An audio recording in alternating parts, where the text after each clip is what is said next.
Xbox spin itself out of business. Blew the bag, now the room filled witness. Bought too much, couldn't park the flame. Snatched too many IPs, then lost the game. Stacked up brands like a tower of cards. Then kicked the base and called it hard. Green logo flex turned into a bruise. Too many raids, not enough moves. Talk big talk, then the shells went bare. Now they reach for a fan base there. Old wins fade in a broken loop. New deal stink in the same cheap soup. Tell me how that shine turned to dust so fast. All that greed online couldn't make it last. Booty out! Booty out! Bought too much, burned it down. Booty out! Booty out!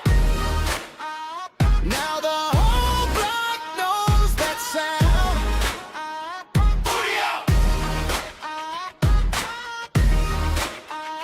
Booty out!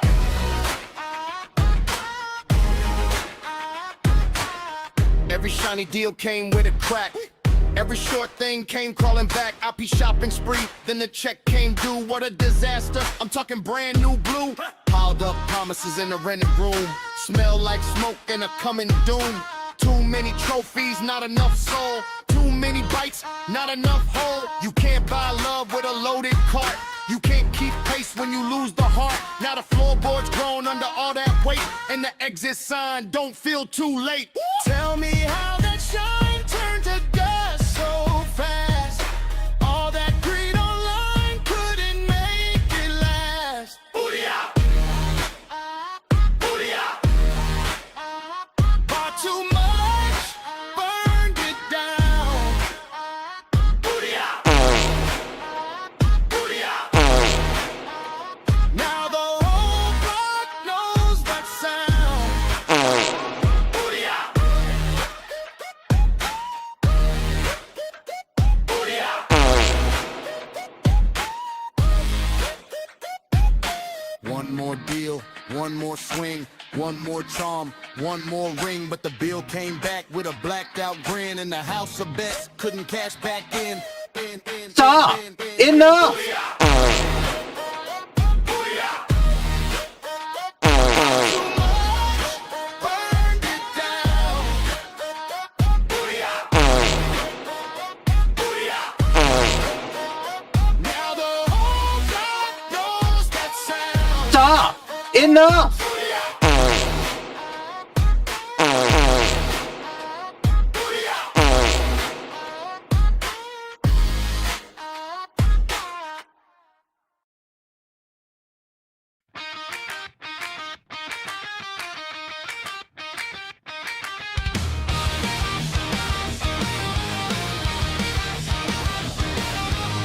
They want the shelf gone, want the plastic dead.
What's up, Gaming Grindhouse?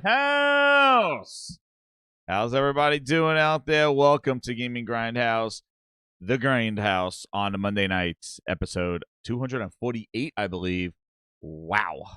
Can't believe we're up there. We're almost at the 250 mark, man. What are we going to do for 250 grinders? I don't know. That's in a couple of weeks. Hopefully we got some. We'll be bringing it, though. We are close to episode 250. Incredible. So shout out to everybody coming on in here. Yes, sorry for a late start, man. I had a wild weekend, and yeah, when you get older, the wild weekends are not as wild as you think. When I say wild, it is more like cutting your finger with a cake knife as you're cutting a birthday cake, and again going to go get stitches. And yes, that's what I hurt my gaming thumb. Grinders, my gaming thumb. I have 2 stitches that I need to get pulled out in another 10 days. So my gaming thumb has been compromised from cutting some birthday cake. Was not a happy birthday for me, but I was cutting the cake. And yes, that is a wild weekend when you have children. There you go. It's always fun when you go to the emergency room. So yeah, ice cream cake sucks. That's there you go.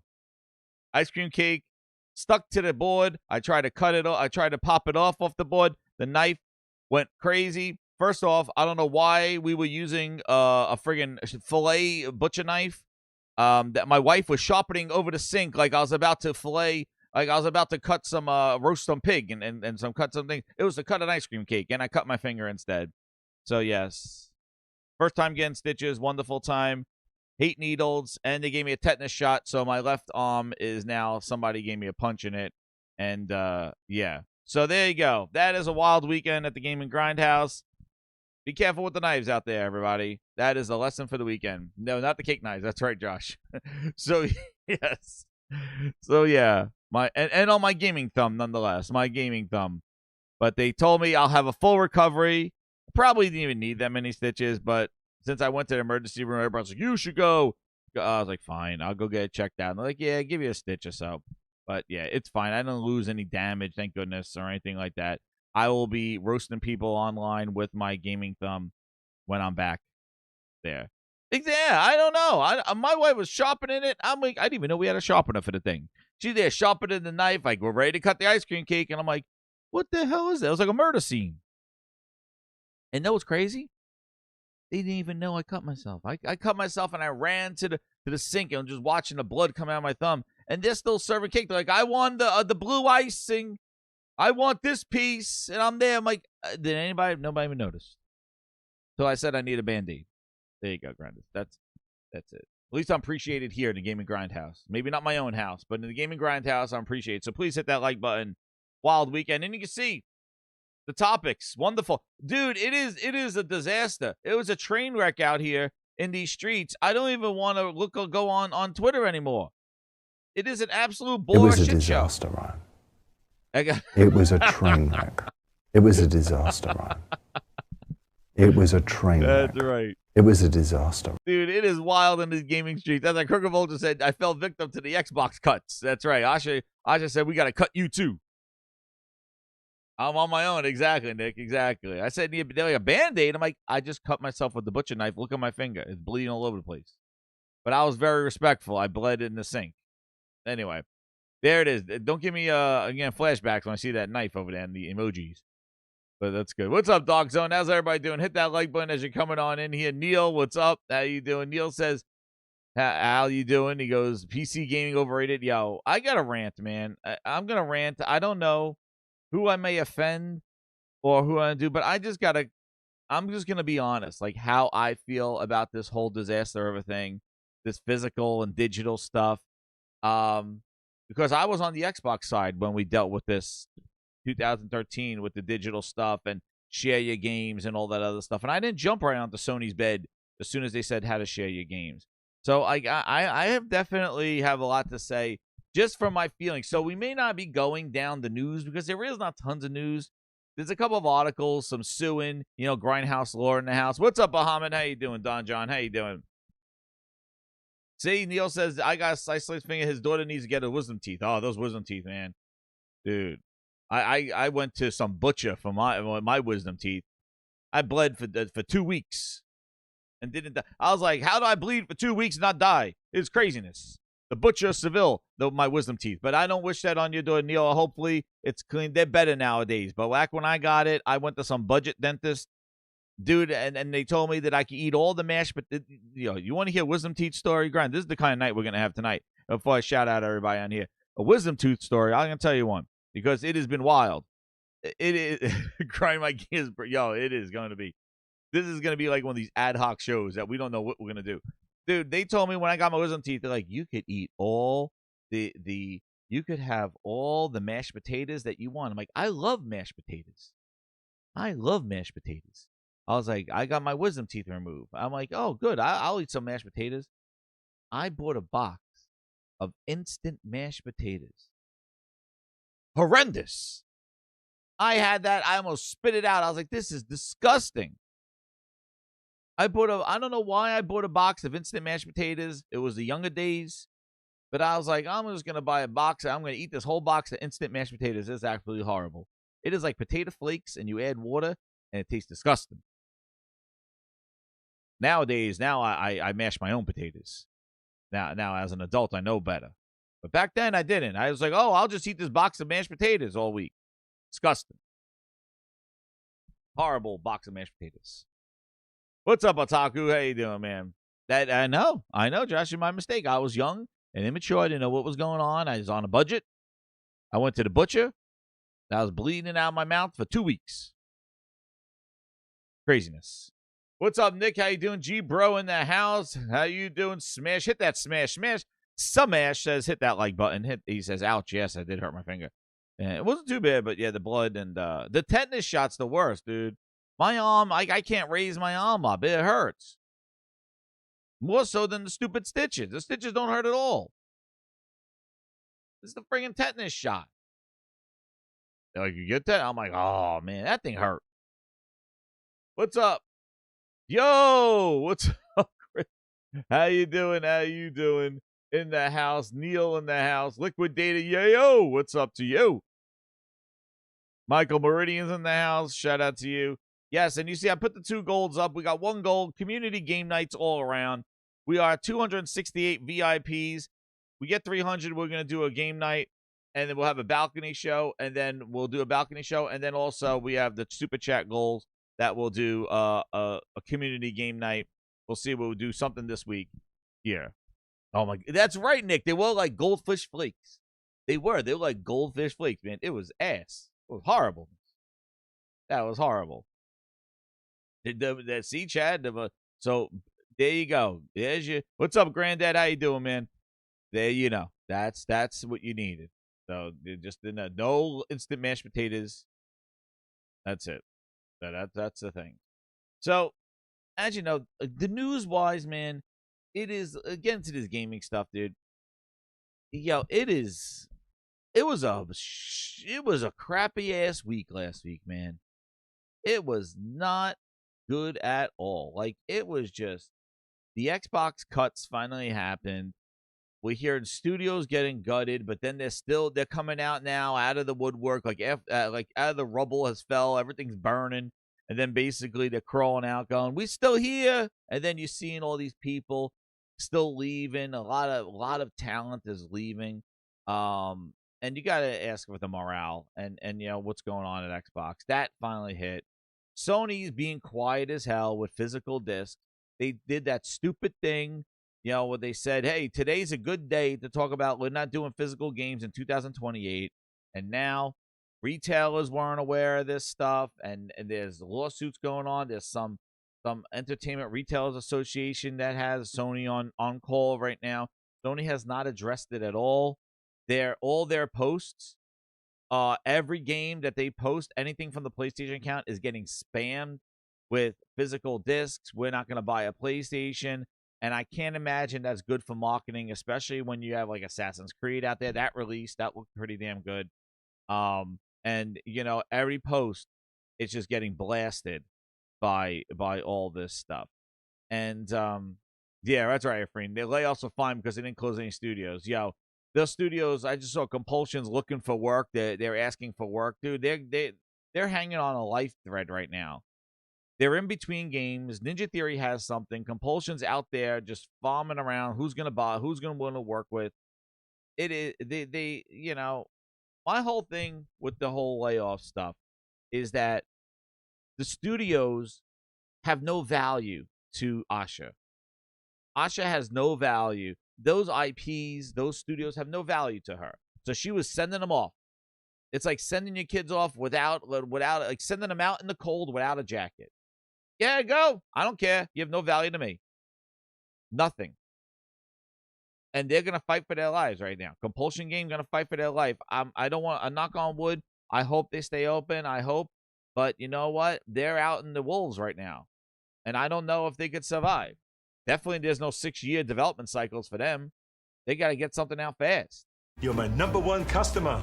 And same thing goes for Double Fine, like Killing and all that. The Lighthouse, our Lighthouse game and stuff like that. Yeah, that's not gonna fly anymore. You better have like Psychonauts 3 in the works, or you better be doing something.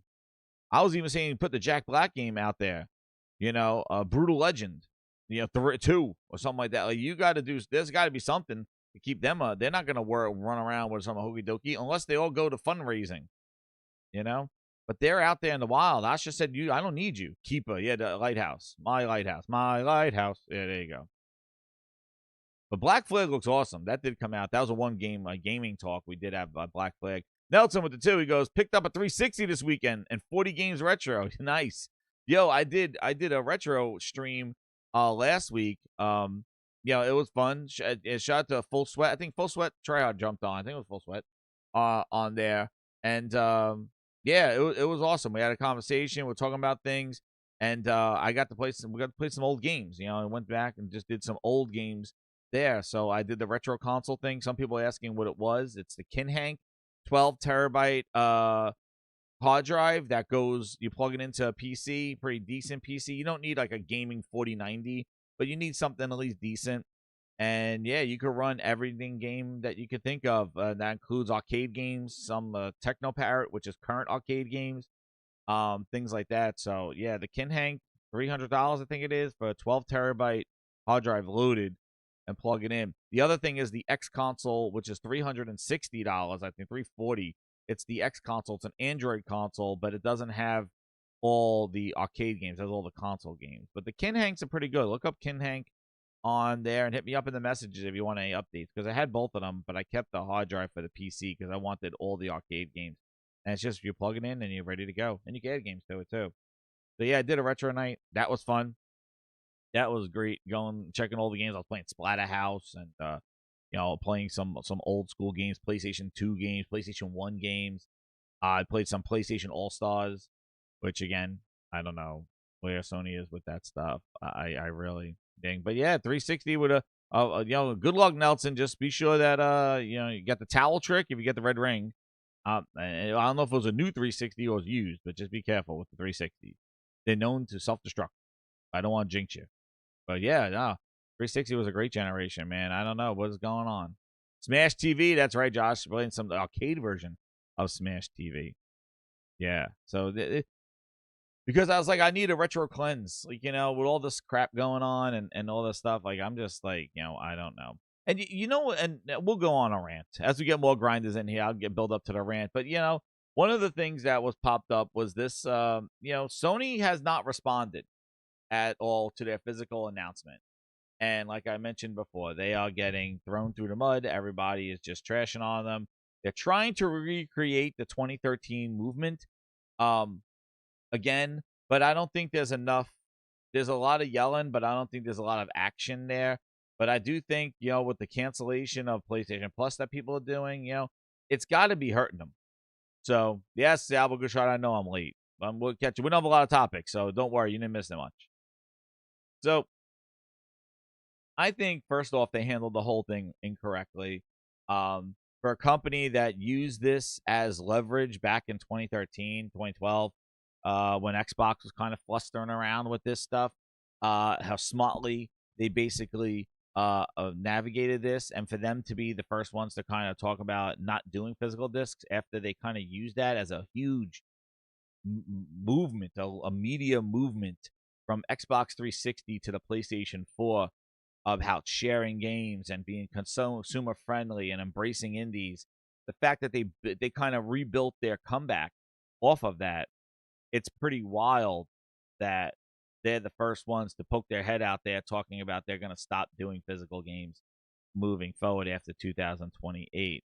And I think that's where a lot of the hypocrisy comes from, or the Sony hubris that people are kind of laying into them on, going, you know, you were the ones that made a big deal of this. When everybody was screaming at Xbox, you're the ones that kind of jumped on there and took advantage of that. And now you're the ones that putting your head out there. And Xbox is too stupid to probably take advantage of anything right now, but they have their own problems. But I think if Microsoft, like I said earlier, if Microsoft was breathing down their neck, I don't think Sony would be as gleeful in doing this and willing to put their neck out first. It's very unusual for PlayStation to kind of do this. Again, it could be their leadership, it could be Totokiness. But yeah, or they misread the room. Like they said, hey, you know, we're good, and let's try to you know, we can move mountains right now because there's nobody to fight us. The Steam machine is overpriced. That's not going to be putting pressure on us in the living room. Xbox is just gutting everything. Who the hell knows what they're doing? And, you know, we could put this out there. GTA 6 already broke the ice. And, yeah, we'll just throw this out there. Well, some Entertainment Retail Association condemns, and a lot of places, even companies were coming out and just being like, especially and this is where you got to put perspective, especially companies that are affected, the middleman. So like the GameStops, the you know, the physical, let's buy it, does it play, all the ones that kind of rely on physical media for their business and trading in and secondhand, eBays and things like that. All of them kind of like have something to say, because that means like in 2028 they're gonna have to really just think about their business. What's up, Toolman? How you doing? So yeah, so they're gonna have to rethink, like, oh, what are we gonna do here? So they're like, we're still doing physical and stuff like that. So apparently here with the ERA, it describes itself as championing retailers and digital services who connect music, video games, and creators with UK fans. So you can see their purpose is basically retail, and they connect video games and creators with UK fans. They've condemned Sony's decision to cease production on physical game discs on PlayStation, arguing that it doesn't represent progress. In a statement, the CEO said the PlayStation announcement, major games will no longer be available on disc, is a triumph of corporate convenience over consumer choice. Every year, millions of gamers still choose to buy physical copies because they value true ownership. A disc can be shared with family, trade in, collected, preserved, and crucially, crucially, still be played from years from now. A download license often offers none of those freedoms. But see, this is the problem that PlayStation has. They embraced that. But really, in their business, that is stuff they do not want to hear, because they don't make money traded in and secondhand and put on eBay and shared with friends. That doesn't add copies to their thing. But they use this as a way to counter what Xbox was trying to do in 2013. They use that mentality. We share our games. We're friendly. This is how you share games. And that carried them. But this is not, if Totoki's trying to make money, that stuff is not money making. That's why they're saying that it is beneficial to them, because everything will go, every copy sold will be a copy sold. There will be no the sharing or trading in and secondhand market with that physical entails, or rentals and things like that. We're going to avoid all that extra stuff that doesn't equal sales to our games. So for the business sense, you understand, yeah, that's right, but but it's taking away a choice for us that we do not choose. That's why I said PlayStation messed up in their messaging. They didn't acknowledge choice or options, even future options, if they were not talking about the physical PlayStation 6. But I got something to fry with the physical copies, and we'll talk about it when I get into my rant about this whole physical digital stuff. But the business thing is there. So, according to consumer data obtained by the ERA, a quarter of those under 25 still use game discs. Last year, disc-based games market was valued at about $300 million, demonstrating that there remains a substantial commitment of audience for boxed games. Retailers see this demand every day. Physical games continue to bring people into shops. See, now you're talking about their part with bringing people into the shops. Gifting, collecting, resale.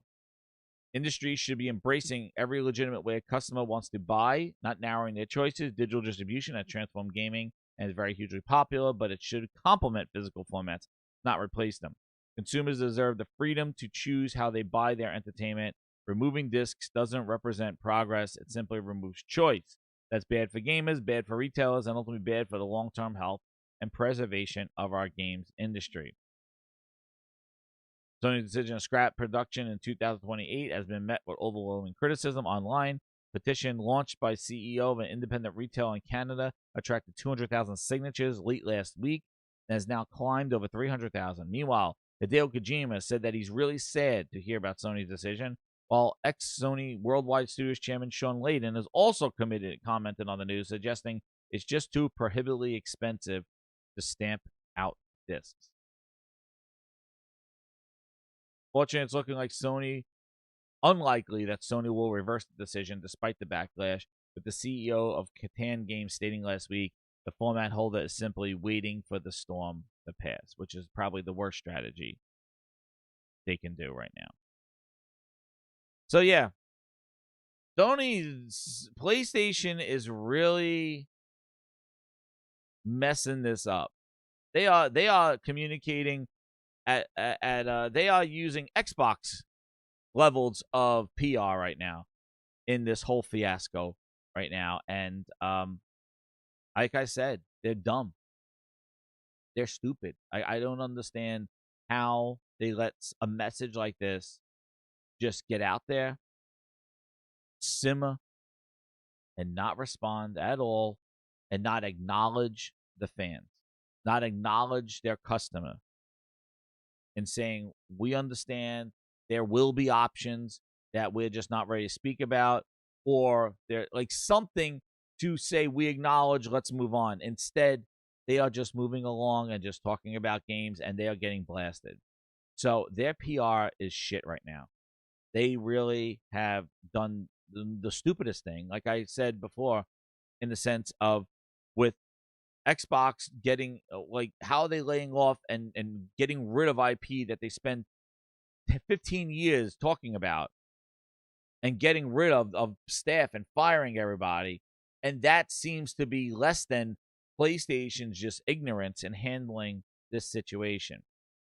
And what's interesting is that no other publishers are coming out to challenge this or say we're okay. But what is interesting is that, Santa Monica goes, God of War Faye is going to be on disc, which is, they're kind of going out there going, hey, don't let this negative PR hurt our stuff. We're still going to be on disc. So that's Sony's own studios coming out and just confirming that they're on disc to kind of say, we're not part of this yet. Which that's telling, too, to the company that you have your own first-party studios promoting their games, saying that they're on disc as well.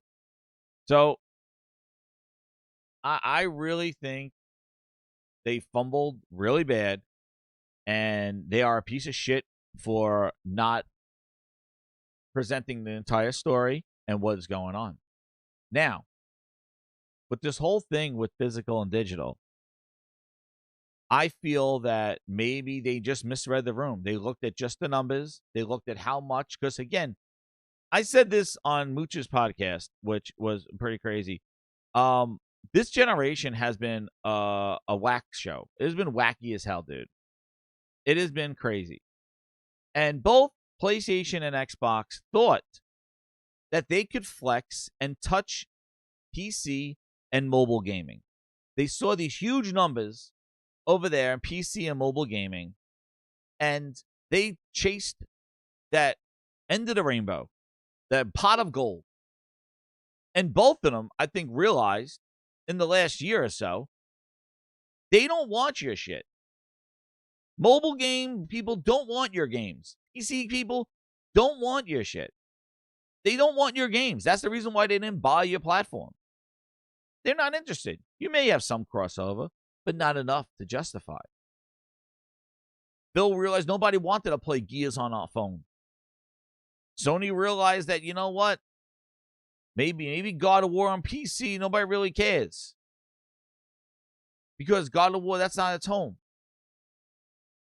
And now, once they ran around and messed around in the neighborhood, both of them are trying to come back home to us, the core audience, that buys and spends the most on their shit. How about them exclusives, right, Asha?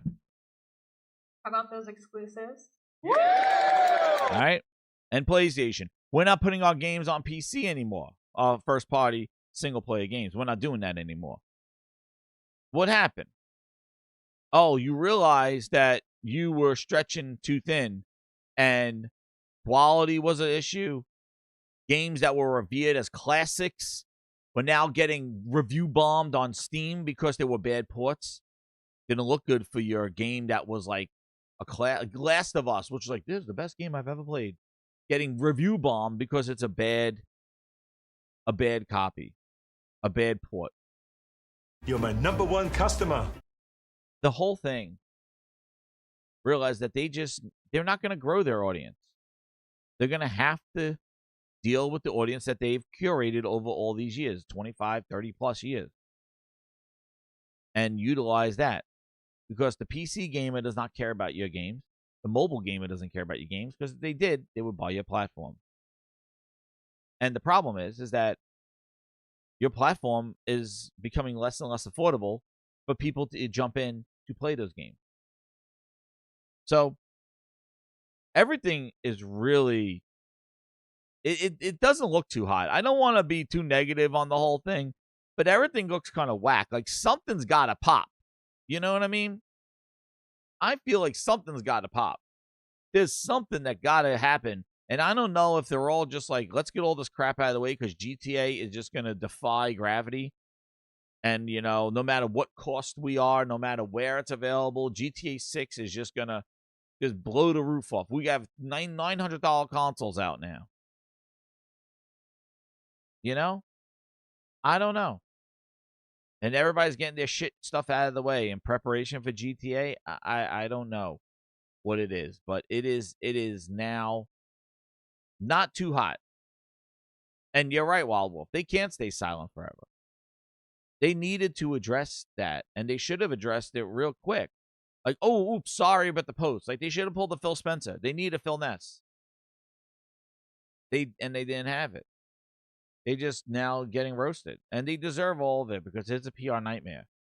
Because they took a sensitive topic that needed addressing, and they just kind of leaving it out there. And they're getting roasted, and every time they try to move on, showing their games, they're destroying their marketing with all, like, you want to see the comments, what people are liking and retweeting, and it's just all just physical games, and it's ruining the marketing of those games. And those games that these developers paid for Sony marketing, or they partnered with Sony, they're going, okay, it's our tweet, you know, it's our $2 million tweet that we partnered with you for marketing and partnering with you, Sony and PlayStation. Thank you. All right, we're going to put your tweet up and talk about your game.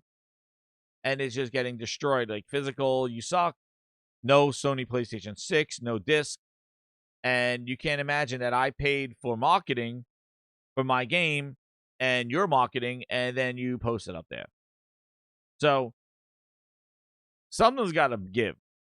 Something's got to happen right now. So I don't know if they're going to reconsider. I really, you know, maybe they could just say we will still have physical discs moving forward. I don't know. Nobody has capitalized on this yet. And it's been some time. And, you know, maybe the pressure's teetering off. Maybe they're waiting for the storm to pass. But I just think it's probably the worst timing of it, unless the dead of the summer, like, it's not going to hurt one of their games. But, you know, I just don't know, man. So we will see, but we got a bone to pick right now. So Michael Brady at the 5, he goes, Jez, do you see Microsoft lost digital rights lawsuit in Brazil they got beat by one person in court against 12 Microsoft lawyers. Ha! Good. They did better than what the friggin' ABK deal was. You know? But I can tell you one thing. You know, this reminds me, too, of it was silly with the PlayStation linking the profiles, and the PC dudes were crying about that stuff, with linking profiles and stuff. Like, that was a little petty and shit. Like, it was annoying, but it wasn't as this. Because you gotta think, this is the thing. Let's talk about this physical stuff, right? One of the things that differentiates the console is the ability to buy physical games, gift them, things like that. And the fact that they had the disc drive as an option, so it was a paid option to add to your console to keep the physical, which, you know, again, you know, bundles without, the Pro was sold without one. You have to buy an extra $80 for a disc to have that option, which I did. You know, which again, talk about digital versus physical. You know, now physical is just not the full price. It was $700 back then. Well, now it's $899 without a disc, and you still got to go buy the disc player. So the physical battle has been going on for some while. I think now it's coming to a head with Sony just saying this. But the other thing is that some of the games are not even on the disc. Everybody goes, well, I can hand it to my friend. Well, if your friend doesn't You're my have number online, one customer. you're in a cabin somewhere and don't have online or fast internet, you still can't play the game even if you have the disc. So I feel, and again, you people in the chat that really are physical collectors and things like that, you know, I feel that this physical versus digital battle needed to be fought for a while now, because physical has been getting the shit show of this whole thing. You don't get your games on time anymore. I pre-ordered some games physical. They showed up a day or two later. I was done. I was like, a digital I could buy to play the game at midnight. I buy physical, and it doesn't come until a day or two. So, like, you know, I love the 2-for-1 at Target every year. Get 3 games during the holidays. That's when I bought physical, and then I'll beat the game. I'll trade it in, get some money back to use to fund another game. I like the option. I don't like the option being taken away, even though a majority of my library is digital. But I do feel that physical has been getting ball punched for a few years now. And I really think that, you know, there should have been these outcries when no physical games were in $200 special editions. There should have been like no buy. When they're trying to sell you a God of War hammer and a steelbook with nothing in the steelbook for $250, and Call of Duty cases that had nothing in them and no physical version of the game. There should have been Warhammers coming out. But people said, yeah, that sucks, but they still bought it. So I feel that the outrage now of this physical versus digital, it's late. It's very late. And I know Sony is not helping the matter, but I feel like the physical battle should have been fought years ago. Because we've been getting the shaft as a physical user that they slowly migrated me away from physical discs because of the shit show that physical has been. And we didn't even know it. I think they did it enough so subtly under our noses that we didn't even realize that they were leaning us to us. It should have been from they were moving to 8. Do you remember that Nintendo? Hey, Aaron, hold on. Hey, Aaron. Hey, Aaron, where are you? Correct me if I'm wrong, Aaron. Let me ask you this. Didn't Nintendo want to charge more for their physical games when they were going to $80? Wasn't the physical version of Mario Kart like more money than the digital version of Mario Kart World? When Nintendo was out like doing their shit show? Didn't they charge more money for the physical? Because of the box or something like that? I have to look it up, but I believe they did. So Nintendo making sure they kick you in the left and right nut. So, hey, Aaron, I don't know. Yeah, Mario Kart was 90. Oh, man, Aaron, we got you. Hey, Aaron. Oh, man. Where are you? Oh, there you go. Grinders, there you go. You see, Aaron, I know, right? That was some You're my bullshit. number one As customer. it should be. Yeah, but they increased the price to $80. That's not as it should be, I hear.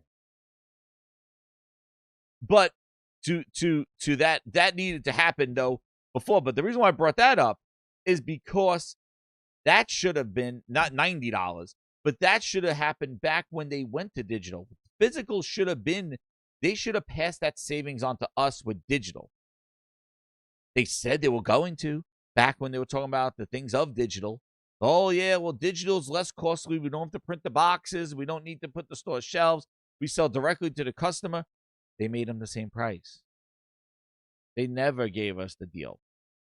They never passed that savings on to us that they didn't have to print out discs and boxes. They that was a sales pitch back in the 2015, but it never happened. That's why I said this battle was like 10 years of putting, people should have been not buying stuff for these last decade because physical has been a shit show. And I could tell the physical collectors in the chat, I am sure you got to bend over backwards to try to get some of these games, and they make it harder and harder for you to obtain. I even know GameStop doesn't even carry the friggin' game. You can buy like 2 copies.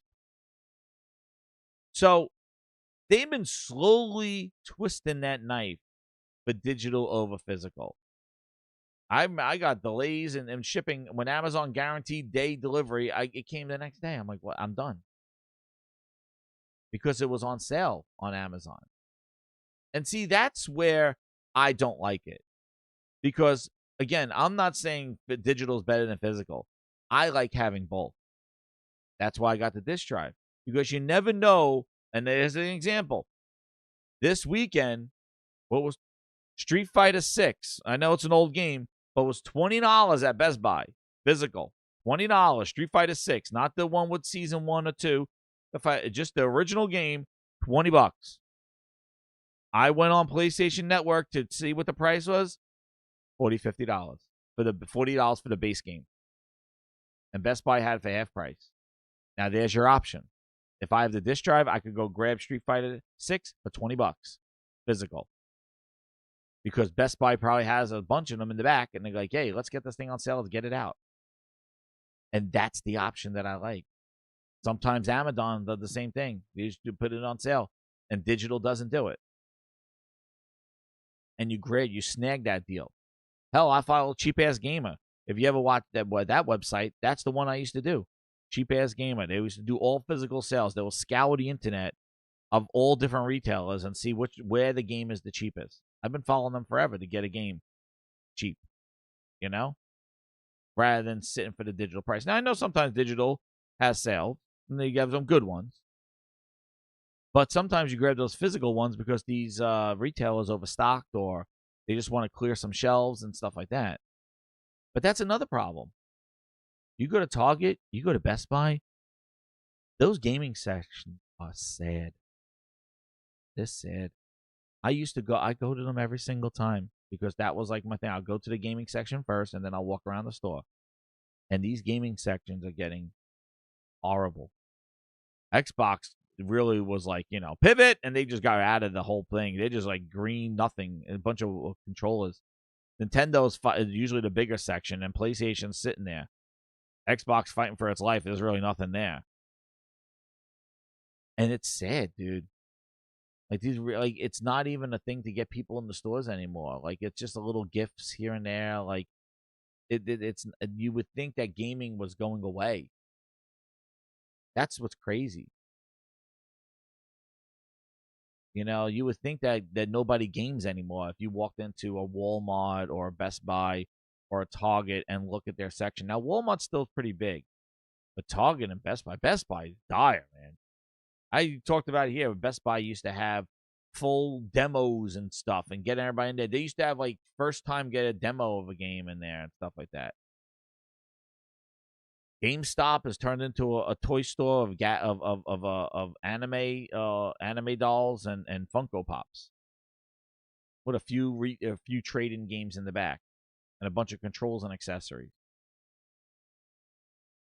Yeah, they took out all the CD sections, all the movie sections. And you know what they replaced them with? You know what they replaced them with, Glassdoor? They replaced them with goddamn barbecues. Fucking barbecues and yard furniture.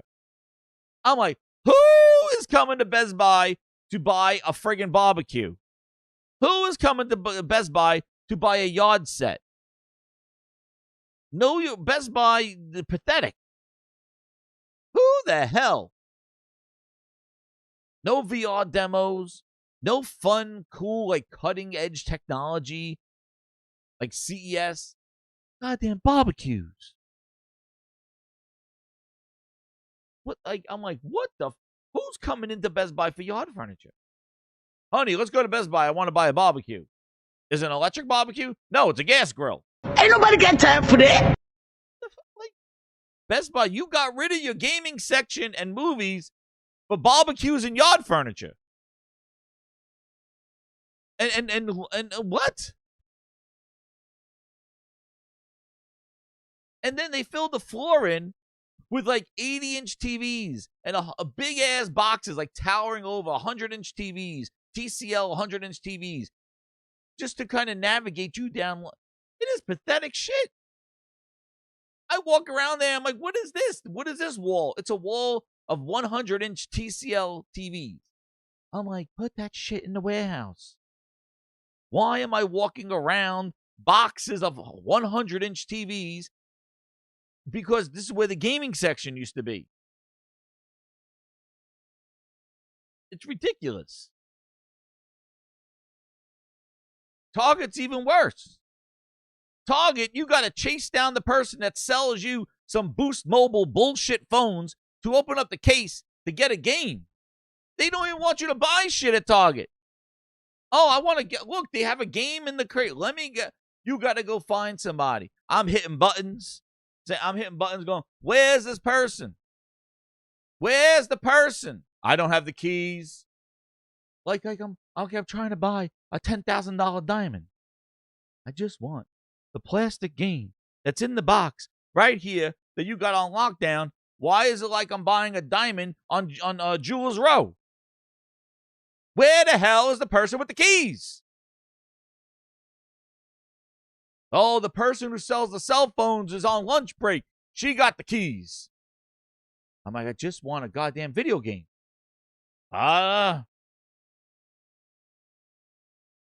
This is horrible. I'll just go buy a digital. I could have been playing already while you were searching. You in the red shirt, do you have the keys? No, I'm going to lunch. I don't have the keys. Well, who has the keys? I just want this game in there. Oh, we don't have it. It's right there. Oh, it's the system says we don't have it. Dude. The retail experience is horrible. You're right, King Gut, that's right. I'm like, what do they make? One copy of these keys? Give me these fucking keys. I'll go take them to Home Depot and make you guys 10 copies. Everybody should have the keys to the gaming section.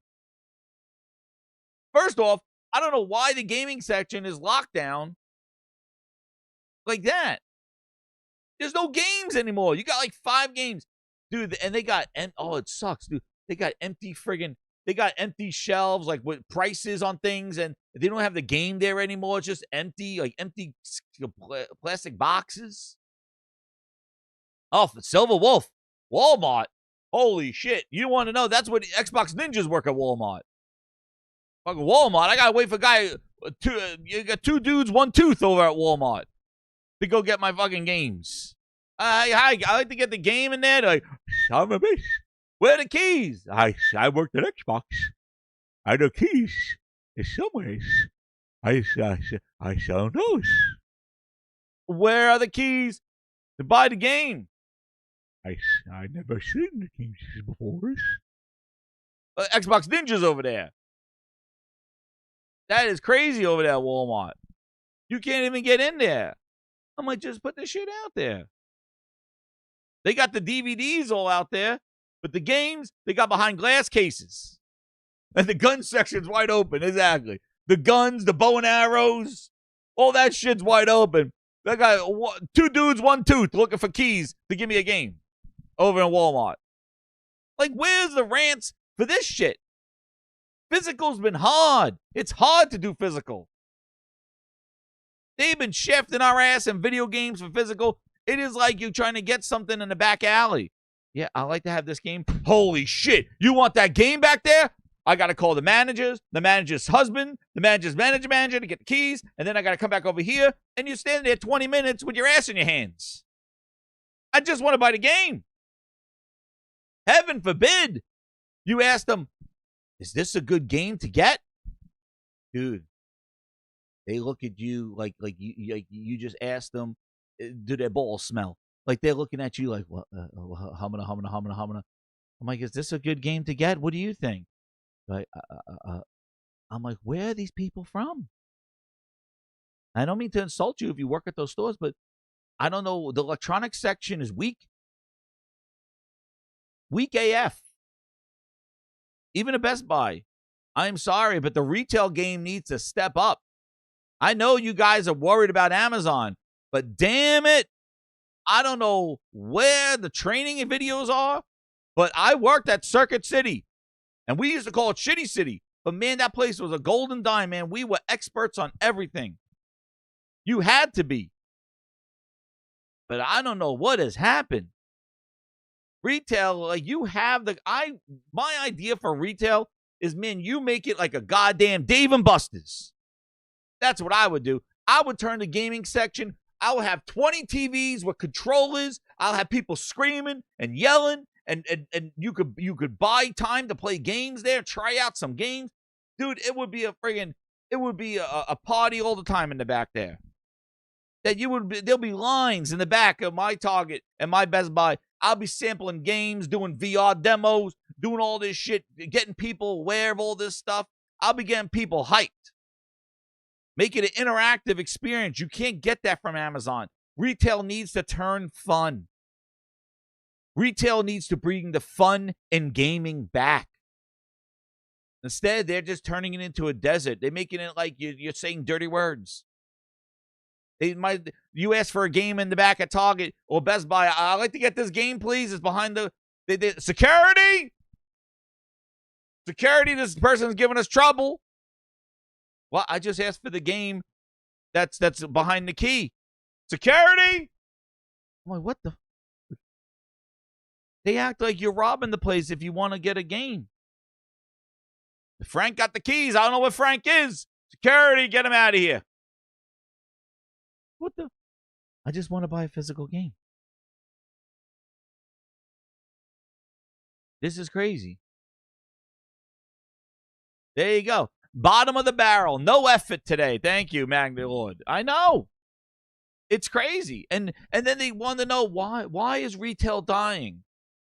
Because you're boring. Amazon's eating you for lunch, but you know what you should do? You should make the staff be entertainers. You should entertain. You should walk into that place. There should be lights going on. It should be like a DJ grindhouse. It should be like a party in there. Like, yo, what are we doing? This place is the shit. Have a goddamn cafe station over there, giving away friggin' demos and shit. Yo, you should be lit. Get people in your store. Instead, they're like, oh, the friggin' the diapers are on sale. Get them in the back. Get them in the back. I like to get a game, too. What? Get them out. Escort them, please, out of here. I was hoping today was going to be a slow day, and you came in here and asking for games. Now I got to look for Sam's to get the keys to unlock the games. And then I got to charge you in the back because I don't want you stealing the games. Two dudes, one tooth. You got to be kidding me. They're like, you can't leave here. I'm like, why do I feel like I'm a criminal? Because I want a physical game. I remember when I used to go to Best Buy. Dude, they had 2 cages, and they got Rock Band demos and jumping in there. Listen, because of a demo at Best Buy, I bought the PlayStation VR, the first one. They had a dude going in there every Sunday with a VR setup. And I had the HTC Vive, and I was like, I don't want the glowing sticks and all that horse shit. I heard like it's trash. I got the senses. I don't want the bootleg PlayStation VR. But because of a friggin' demo, some dude that was in there on a Sunday did a demo, and I just said, let me try this game. And I was surprised on how smooth it was. I thought it was a jank city. And then I tried the demo of the PlayStation VR with the orbs and the lights and shit. And I was like, this is some bootleg shit. It's like the kids Fisher-Price one, right? Because I had the Vive. I was like, this is Premiere VR. This is not going to be good. And I was surprised in how smooth it was. And it would just work. It was simple. You just booted up games. I didn't have to deal with configurations and messed up frame rates that I had to deal with sometimes with the Vive and with PC gaming and stuff. It just put it on and played, and it was smooth. And it didn't look as bad. People are like, oh, the resolution's lower, but actually it was pretty good. And then I was like, oh, shit, this PSVR is not too bad. And then I saw the aim gun, and the guy had the aim gun demo, and I played Farpoint. And I was like, whoa, they don't make that yet for the Vive. Vive is still, they don't make that for PC. But you're telling me for this price of $500 some, I could get the aim controller and the PlayStation, have like a experience of doing a first-person shooter? Yeah. And I tried that demo, and guess what? That made me want to possibly get a PlayStation instead of an Xbox One X. I was like, wait a second. This VR thing's not too bad. And the Pro was going to, and they were running it on, I don't think it was running on a Pro. And I was like, I tried it, and that made me then buy the PlayStation Pro instead of the One X, get the VR with the aim controller, which was hard to get at the time. I bought it off of eBay, paid about $20 more than what it was worth because they were hard to get, the aim controller with Farpoint. And I thought this was awesome. But a physical demo in the store made my choice. Now you go there, you say, where's the video game section? They escort you down a back alleyway next to the bathrooms. Oh, yeah. There's our games over here. Oh, and you need the key. Sam is on lunch. So physical has been dying. It's not just and people don't want to deal with this shit. The physical buying experience is garbage. Amazon, I pre-order games, comes a day later. Everybody playing it online, but I ordered physical, comes a day later. Just out of spite. I don't know why. If I ask for Bubble Solution, it'll be here this afternoon. I ask for a game, yeah, it's going to be a day later than the release date. Why? You got warehouses in the backyard. If I needed underwears, I would have it this afternoon. I could order some random ass. Dude, I could order those friggin' XR VR glasses. That shit will be here this afternoon. But if I order the video game, that's delayed. Like, it's horseshit. I could get AR glasses this afternoon with Prime. But when I pay for Prime and I want a video game on release date, it comes like the end of the day, the next day. So I just buy digital. I know. Hey, Jen Hayes, I got to pay low wages. They made it interacting. It doesn't matter how much they pay people. If they made it fun, the low wages won't mean shit because the people would be enthusiastic to work there. But because they make it, the managers are miserable, the employees are miserable, then the pay is miserable. Everybody's miserable. You just want to get in there and get out. Thank you very much. And heaven forbid if I have a question about something. I've never gone into any, I've never gone into, listen, grinders. I've never gone into any friggin' retail store, going in there and going, like, explain this to me. Never. No. I do all my research online, go in there, know what I want, and leave. Do you need any help? No. Just give me the thing. I'm out of here. Because I know it's not even valuable. I get wrong information. There's a couple of people I talked in the computer section that may have a conversation here and there and be into it, but yeah. Nah. Would you like Office 365? Like, no. No. And then you got to get chased down by the friggin' T-Mobile guy. Hey, man, how you doing over there? Well, who are you? Oh, hey, you need any help finding anything? No. Can I ask you who your cell phone provider is? No. But that's great. How much you pay a month? I'm like, I'm done. I just say, no, thank you, and walk away. I'm the meanest person with that shit. Because and then I see their shirt, and he goes, I'm like, oh, I thought you were going to help me find something. I see the mobile says AT&T, and I'm like, nah, no thanks. He's like, and he has the clipboard. And I'll get you down. How much you pay? 175. I get you down 130, 130, 130. I think great. No thanks. Come with me. Come back to my booth. I'm like, no. I'm like, goodbye. I'm going to buy a game. Get out of here. But they come walking up to you like, hey, how's a wonderful day? Do you want me to help you find the game? I'm like, oh, yeah, sure. He goes, who's your cell phone provider? Like, what? I just want this game. I'm like, do you have the key? He goes, no. I'm like, what are you doing here? He goes, well, here. And he has the clipboard. And he got the clipboard, and he's writing there, and he's like writing numbers down and shit. I'm like, what is this? I get your numbers, you pay 175 minus the 50 in this. I can get you down to 120. It's like a boss fight. King Gun's like a boss fight. Dude, no thank you. That's a good one. Nick says, no thank you. I got my phone through work. How much you paying? I'm like, don't start. And they hide in the electronics section. They hide. Or they stand in your way in the hallway. I see them. I go around the other way. I know it's Sam's Club. I know where they are. BJ's. We're not going to. I see them at BJ's. I walk down the other aisle. I'm like, no. Leave me alone. And what's crazy is that even when you walk by the T-Mobile, and I go, I got T-Mobile, the guy's like, how much you paying? I'm like, I got your service already. Leave me alone. I'm here to buy grounded beef. I got T-Mobile. I thought that would keep them away. I got T-Mobile. But let me tell, I'm like, who are you? They're like certified through T-Mobile. So they try to give you a better deal on T-Mobile. I'm like, yo, stay in your booth. I know it's a job. You shove that clipboard up your ass. They'll sign you. Dude, they'll pull Phil Spencer. They'll be signing you up for all this other shit. They're like, yeah, you know what? We'll give you a month of massages from Hand and Stone. We'll give you a couple of coupons to go get some mulch. What the hell? That's right, Nick. I just keep walking. You just keep walking. You let them chase you. I don't stop. I'm moving. I don't make eye contact. I don't stop. They got to come in. They got to be sprinting after me. I go on a full Richard Simmons sprint with my cart. I'm full. They come, sir. I'm like, pfft. You chasing me? You're gonna meet me in the milk aisle. You don't make eye contact. That's right. That's our phone pass, Glinda. That's right.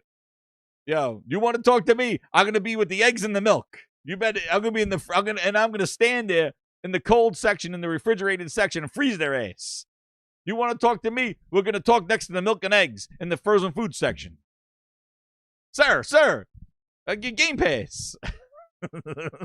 We'll give you T-Mobile Game Pass. No, bullshit. Double game. But yeah. But retail experience has been shit. It sucks. You go out for groceries and for furniture. I run in the store. I go to Best Buy. Check it out. It's horrible. Bloodborne boss fight, dude. Doing that dodge. I'm doing like the Matrix dodge. But it's crazy. They hide them in the electronics section. I just want to buy a game. Like, hi, can you get me the keys? Who's your cell phone provider? I'm like, oh, fuck. I asked the wrong person. You know, you're just looking for somebody back there at Target. You're just looking for somebody. I just want NHL 2026. And I asked the person, they spin around, and they ask me, who's my cell phone provider? I'm like, oh, shit, it's one of you guys. Oh, damn it. I see the AT&T sign on. I'm like, oh, shit, you don't have the keys. He's like, I get you the keys. Who's your cell phone provider? How much you pay a month? I'm like, oh. I'm like, I'm out. That's the worst. You tap them on the shoulder. Excuse me, can you have the keys? You're in the section. They spin around. They got the AT&T in the clipboard. I'm like, oh, no, you don't have the keys? Oh, shit, I just want NHL. They hide them back there, dude. They hide them. They hide them around that thing because they know there's nobody to help you. So you're gonna clam onto anybody, and you think they're working there, and they're the AT&T person, the T-Mobile person, or the Boost Digital. Like, oh shit. But anyway, I don't know. There's a whole rant on retail, but retail is you never had that. That's right, Nick. That's right. You turn around the clipboard, you're like, oh, shit, I know you don't have the keys. You want to buy a phone? I'm like, oh, man. No, not you. Not you. So we got Glassdoor Game with the 5. He goes, the data shows people are slowing down. I think Sony sees how talking to the hardcore like Xbox blew up in their face. So you think that's why they're not talking to them. So, hey, Glassdoor continues. He goes, seems like they don't want to talk PS6 either and what their plans are to change things digitally. Seems like we're heading in to a different industry. Yeah, see, the thing is, dude, if they were not ready to kind of explain, why did they do it now? I don't know. Maybe they want to just like, and it seems like they're riding the wave, Glassdoor. Like, that's what it seems like. It seems like they just put it out there. Let's get roasted in the middle of the summer. Who cares? Let them get it all out of their system. They'll leave us alone, and then we'll grant them with Wolverine and GTA, and everybody will move on. And then we could show all digital PS6. They may whine again, but that's it. And I don't think that's the respectful way of doing it. I think that's very disrespectful, especially now when PlayStation's trying to get back the exclusives of their single party, their first party, big games, and kind of honing in back to their own audience. The worst thing you could do now is just kind of ignore them and ignore them, which is kind of crazy. Like, you would expect this type of behavior if they were getting great on PC. Like, oh, shit, we don't need these core dudes anymore. Like, PC's cooking. We're good. But the fact that they're pulling back from PC and they're trying to come back to these people that buy and sell the games, this is the worst way to treat them. And that's where I got the biggest criticism. Like, we talked about physical and digital. This battle has been a shit show for a while now, and I feel like there need to be a lot more fights early on when they were screwing us with physical. And it's coming to a head, but I think, this is just, PlayStation's handling of this has been pathetic. And they've been a piece of trash, the way they're treating that audience. So, I don't know. Glassdoor Gaming 2, he goes, Xbox been trying to go digital since the 360. Yeah, and that's why, like, I think either they're waiting for that as well, because we haven't seen any publishers or You're my number one customer. any publishers or anything like that coming out and saying, like, oh, what? We're doing digital moving. We're doing physical moving forward. We're doing this moving forward. They haven't. So nobody seems to be kind of like challenging Sony or taking some of the heat off of them and becoming the savior and getting some of that goodwill back, saying we're not like them. They not like us. Like, then nobody's kind of capitalizing on this, which makes you think Sony's just the one that broke the ice. Well, Rockstar, really. But they said that physical is going to come later. And Sony just kind of broke the ice. And now they're the ones, which is very unusual of them, to do this and get that bad PR. And they're getting the brunt of everything right now. Gunza with the 2, he goes, PS5 has a disc option. Sony shouldn't stop PS5 discs. No. And that's another good point, Gunza. Like, we know that the PS6 is going to be cross-gen, right? We know there's going to be a year or two of cross-gen, right? So how's that cross-gen going to work when you buy a physical PS5 disc? You have to rebuy it, or you get a PS6 digital code? Again, these are the explanations. Because I am sure there's going to be PS5, like, or they just say, hey, there's no physical version for PS5 either after 2028. So if a game comes out from PlayStation after 2028, there's no PS5 disc version, even though you have a disc, and there's only PS6 digital. So I don't think they're going to be like, oh, here's the PS5 disc, and we're just not doing a PS6 disc. It's a mess. It's a mess. And if they're not ready to talk about how that works, or if PS5 physical games are supported by the PS6, then why do this now? And retailers are getting pissed, the middle person. Like, do they think giving people a year and a half would be better than just giving them a half a year? Why didn't they do this summer of 2027? I don't know. I really don't know how they're doing this shit. It's really just it's poor handling on their part for this, and I really think that they needed to speak to it, and if they're not ready to talk about the story, then they needed to be better. And like Kratos says, don't be sorry, PlayStation, be better. And talk about better. Holy shit, Stephen Leone in the house. Oh my goodness, with the 20-member bomb. Oh my God. Here it comes. He got him. Thank you, Stephen Leone. Holy crap. Coming through. Bruce Wayne bucks, Nick said. Thank you for the VIP membership. He got Eddie, Hayden, Gaff, Jay Brony, Jack Boo Johnny, Incredible BLK, Wesley Willis, Aveda, Yo, J Ram, Zenful Fitness. Ow! Thank you so much, Stephen. I really appreciate it, man. Thank you, man. It's crazy times right now. I really appreciate it. It's wild. Let me head into the VIPs. Boom, gets us to 288. Oh yeah! Thank you for the VIP membership. You got the reverb on that one. I got to fix my reverb on that. Hold on. Let me make sure that thing. I hear my the things on there. There we go. I really appreciate it. Thank you so much, Steven. I really appreciate it. Thank you again. Being an awesome VIP. Taking people to the balcony.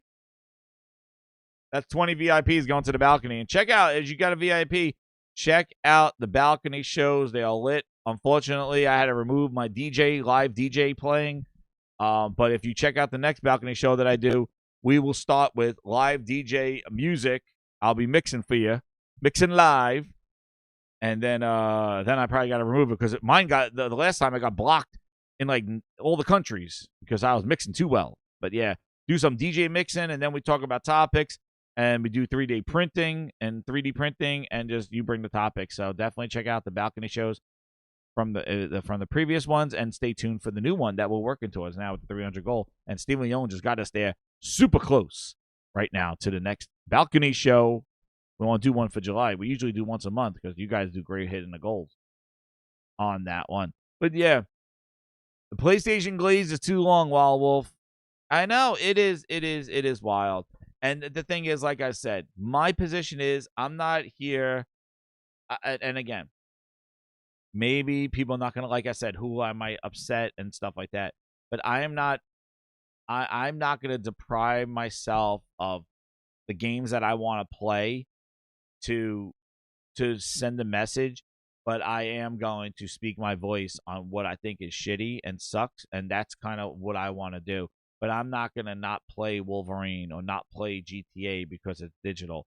You know, I'm thinking about maybe not using the PlayStation Plus because I don't use it that much. Maybe I will cancel it, but I'm not going to do that to sacrifice my experience, you know, of games, because I'm a gamer. I want to play the games. So, like, I don't want to sit here and go, I'm not playing games because Sony's a shithead. But I will definitely speak with my wallet if I don't agree. And this goes to what I want to talk about, too, with the PS6, because I'm being realistic. I'm not going to be a grifter. I'm not going to be, like, off the chain just to get everybody all riled up and lie about how I really feel. I'm going to tell you how I really feel as a mature gamer, and we have a mature audience here. And if you want to fight that and cancel it and do what you want to do, you do it. And I support you. Do it.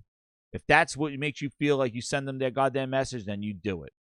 If you think this is not a big deal and everybody's complaining, then you do you, get your digital and move on and play the games that you want. And that's the one thing, like, you just play the games that you want. But what I want to say, though, is with the PS6, though, this is the thing. I'm not ready to buy the PS6. I'm not ready to buy that thing. They haven't sold me on it. And that's what I feel we all need to take in with the PS6 is we don't just go buy it because, let's go buy a PS6. No.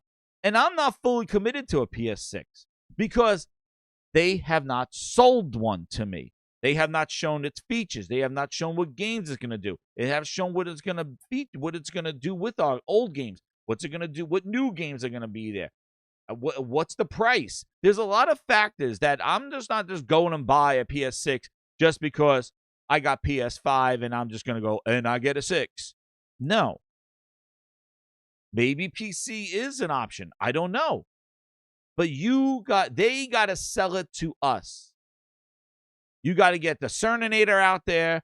We need to hear what games you're going to support, what the games look like, what the controller does. Like, listen, you're sitting there with a PS4 Pro, and people are like, yo, Ghost of Tsushima is awesome. And, and Last of Us 2 looks incredible. Blah, blah, blah. What is a PS5 going to do? Everybody PS5. And then guess what happened? They blew our minds with the DualSense. We weren't expecting the DualSense. And the DualSense was a game changer. And that's one of the big reasons why the experience of playing games on the PS5 with the surround sound, the Tempest audio, and the DualSense has really made the PS5 a more immersive experience than the PS4. And that's the selling point. And Astrobot, which was a free game that showed up, was a great demo to show that thing. Now, can they lightning in a bottle again and do that with the PS6 and get people excited to see what it does? That's on them. And that's why when people go, I'm not buying a PS6, I'm not buying one.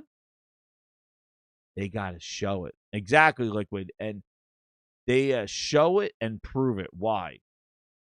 Why do I look at that? You know what I mean?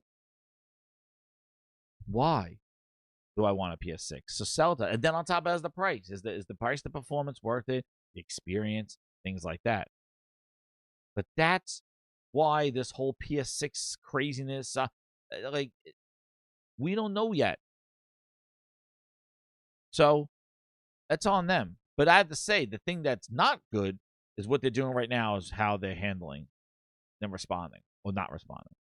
Ultimate Grinder, Stephen Leone, speaking from the frosted glass room where quality reigns. Stephen Leone, 28 months, Ultimate Grinder. That's the one who gets all the music.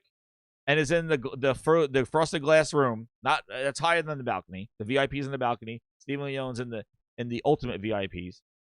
He says all this is getting tiring. I know, Stephen. Yeah, I see people like I'm going crazy with this. I like going crazy with this discless future. I like discs, but I'm a PC gamer also. Seeing this happen there, clarity is the problem. And Stephen Leone, true words from frosted glass. And ultimate quality VIP grinder, that is the problem. And that's the messaging is the shit show. That is the problem with it. Because like I was ranting about before, with the whole discless stuff and physical, it's been a challenge. They're selling $250 sets. You get everything. You get a case without a disc in it. Like they don't even give you the disc anymore in these physical versions. Like the physical has been a challenge. I like the disc option. But to go, I'm going to go to PC. Like, you know what? This is the thing. If you want to go to PC and boycotting PlayStation, you do you. But I'm going to let you know a little tidbit here. And honestly, like, I just want to be honest. I'm not being, a hater, a grifter, a fanboy or stuff. I'm going to be the honest consumer from my perspective. It's not the same thing. So you go PC, enjoy, but it is not a replacement for your console. It's not. It's a different world. Because then everybody's like, Steam has great refunds, incredible refunds. It's like, yeah, you want to know why? Because the games that they are selling are not guaranteed to work on your PC. That's why. That's why they need to have those refunds on Steam. Because you could buy a full-blown third-party game and it does not run on your 490, your 4090. So, and the prices of PCs, like for people saying gaming's getting too expensive, welcome to PC gaming. My God. Thousands, yeah. You build one? Yeah. Oh, you could build one for cheap. Yeah. And you're going to live with playing the settings game rather than playing the game itself. Well, it's a decent AMD GPU. It should be okay. Yeah. And then when you put on everything at ultra and you're running around indoors and it's wonderful at 140 frames, oh, this is wonderful. I got all my settings.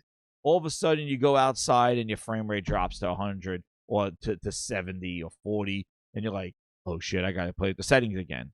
That's what grinds me, man. Like when I think I got the peanut butter and jelly settings ready to go and I think I could push it and it's running great. And then basically I go into a scene and all of a sudden I load up an environment or I walk outside and the frame rate just goes boop. Now I got to go back into settings and balance it again.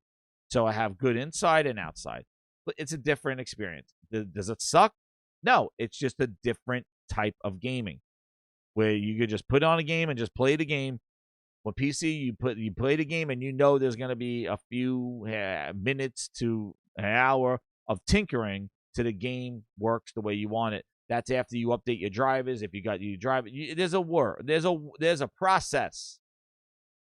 That's why people just go with the most expensive graphics card because there's less of a process.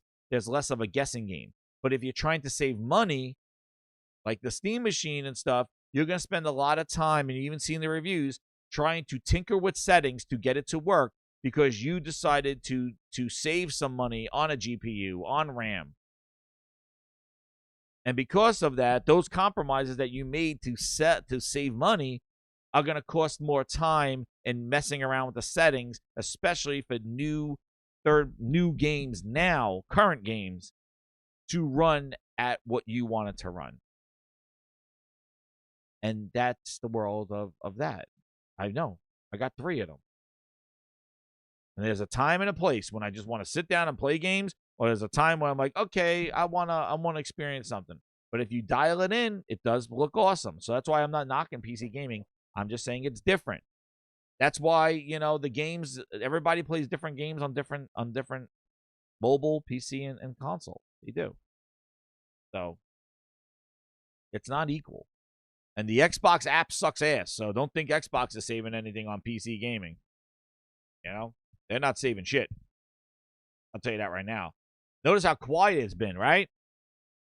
It's been quiet. It's been eerie quiet. We haven't heard Gaming Gandalf in a while. Where is he? Xbox Gandalf says, thou shalt not. I Where's Gaming Gandalf? Where is he? We haven't heard anything about that Xbox app. I think it got some sound clips. Like, dude, that thing needed a refresh every month. There should have been monthly updates to that Xbox app. That thing's not ready for anything. Where are those guys? Like, where's You're my Gaming number one Gandalf? customer. Shout out to Hood Geek 89 with a 5. He goes, VIP in the house. He's calling from the balcony. He says, can't catch the show live, but wanted to drop a real quick and support my guy, Jez. Have a great show, Grinders. Hood Geek, I appreciate it, man. Thank you again. I'm glad you're here live. He says, Jay Arthur, what does he think he's thinking? He's like the thinking man on the toilet bowl. Where's that Xbox app? What are you doing? What's he doing out there? He hasn't said shit. That Xbox app needed an update every month. It was in beta. But I don't know. But it is getting tiring. I agree with Steven, and everybody. It is getting tiring out here. PlayStation, trying to deal with it. The backlash intensifies. And then you got GameIndustry.biz saying that shipments of consoles are expected to fall 19.5% this year to 33.9 million units, according to new analyst data. But again, GTA 6 is coming. So anything now and stuff like that. And I'm going to tell you another thing. I don't know if they're waiting to November, but I have to say, Rockstar really is. I think they have a bunch of hubris with them. I think their marketing of GTA 6 has sucked. That's just my opinion. I think the hype for GTA 6, I think it sucked. I think that they're being too we haven't even seen gameplay yet. We haven't even seen the game. I don't even know what the hell they're doing. Like, I guess we're waiting to November. It's the summer, so I guess. But it just, they didn't even do a trailer after the pre-orders. Them too, man. I just don't, I'm like, what is going on with everybody? GTA 6 is the market. I know, Yellow Bear. That's the thing. That's why I'm saying like all this stuff. But I have to say, on a side note, I don't know if you guys feel it, but on a side note, I feel like Rockstar is just like in cruise control. You put GTA 6 in a title, and people go, I'm waiting. Like, that's right. Rockstar did the all digital ball rolling, and now they're quiet, and Sony getting all the heat for this shit. But I just feel that like maybe what the music's gonna be, some of the radio stations, some of the missions. What are the things you're gonna do in GTA? What is the city like? You know, like a deep dive into like the mechanics of GTA 6 and why is it not GTA 5? Like, I guess they're waiting to what? Oh, September? August? Well, I don't know. They're waiting to something? We know it. BV, I know. And I think they know. But I have to say, man, it is kind of strange that it is not like GTA news coming out like for the size of this game and the amount of years that has taken that we have not, like, they have not just breaking the shit down, man. They've been quiet. Oh, and you know what, Big Dig? I think that's another reason why, because they, unlike other GTAs, they still have that GTA Online. So they can't shit on GTA 5 and online and be antiquated and show all the goods, I guess, of GTA 6 because they got to milk the DLCs and all that stuff for the online GTA. So maybe they don't want to, don't want to lead them too much, maybe. I have no clue. But it is just kind of strange. Yellow Bear says, I'm not expecting a trailer. Definitely would like a song. Yeah, I know. Like, what's the new, like, the song and stuff. But this whole thing, shipments, now we're in the middle of July. Like, come on, man. We know that this is the dead zone. This is if it wasn't for my cut thumb, I would be catching up to the backlog. Crimson Deserts and Resident Evil I got to finish. So, you know, hopefully this thumb starts getting better the next day. I'll start cracking down on Resident Evil or back to Crimson Desert because I want to play that game and I got to get back into it. But, yeah, I just feel like it's just, I don't know. Maybe just old school of marketing and things like that. But I just feel like, you know, somebody got to break through this bullshit and get people hyped up for games again. Because it's turning into just politics and bullshit. Like gaming politics. Not like politics. But it's just like a lot of horse shit going on right now. Maybe it's just because news is dry. You know, they're talking about here the whole like Microsoft deleted my account. Had me buy my games again. A Brazilian Xbox gamer won a lawsuit after Microsoft blocked. This was somebody chatted earlier. I think Michael Meridian chatted this one. Blocked his entire digital library, and the court has since ordered the full restoration of his purchases, along with $400 in damages. Ah, sure. Another one. Xbox can't compete as they are getting washed in console, crushed in cloud, and now smashed with PC handhelds. Oh no, they suck again. You know what else is funny, Grinders? They suck again. Everybody thought that Bootleg was talking about this update this week was gonna be about the disc to digital stuff, and everybody thought that was gonna be like something to that they're gonna try to address this thing with Sony and stuff like that. Like, first off, a disc to digital. I was hoping that would happen today, so we could talk about it tonight.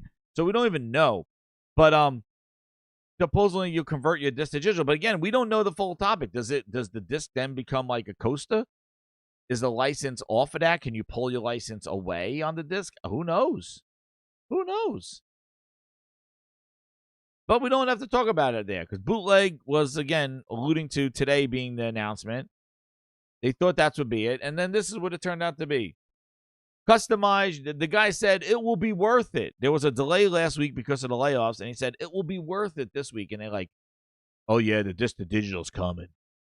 Bootleg out there with his eyeballs. Well, he led the Xbox in the search for W's, all they get are L's, so it wasn't today. Maybe it's tomorrow. But they got add and remove icons from My Games and Apps. Subscriptions. Xbox optimized. Game access warnings. Wonderful. Glorious update. Skip ahead. What that in your pants, bro? Ain't no joke. An Xbox, it's small, yo, it's getting broke. Feeling black is the game you trying to make. Plug it in, let's play before it What the bakes. hell? Tiny console, what a strange surprise. Ain't no Titan, it's a minute prize. Trying to play Halo on a screen that's small. Best get closer or you won't see it all. What that in your pants? It's an Xbox box. No growing, no glowing, just a bunch of shocks. What that in your pants? It's got me LOLing. An Xbox for sure, but no game worth selling. Weapons are so tight. Damn. Dropping balls. But yeah, like, there you go. That was the update there.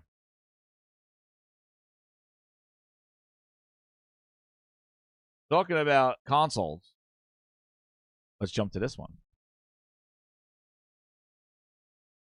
Xbox shipped 3.2 million consoles globally in 2025. The entirety of the year. 3.2 million, says analyst from the firm S&P Global. By comparison, Sony shipped 17.1 million units over a 5-to-1 ratio in 2025. Hey, Asha.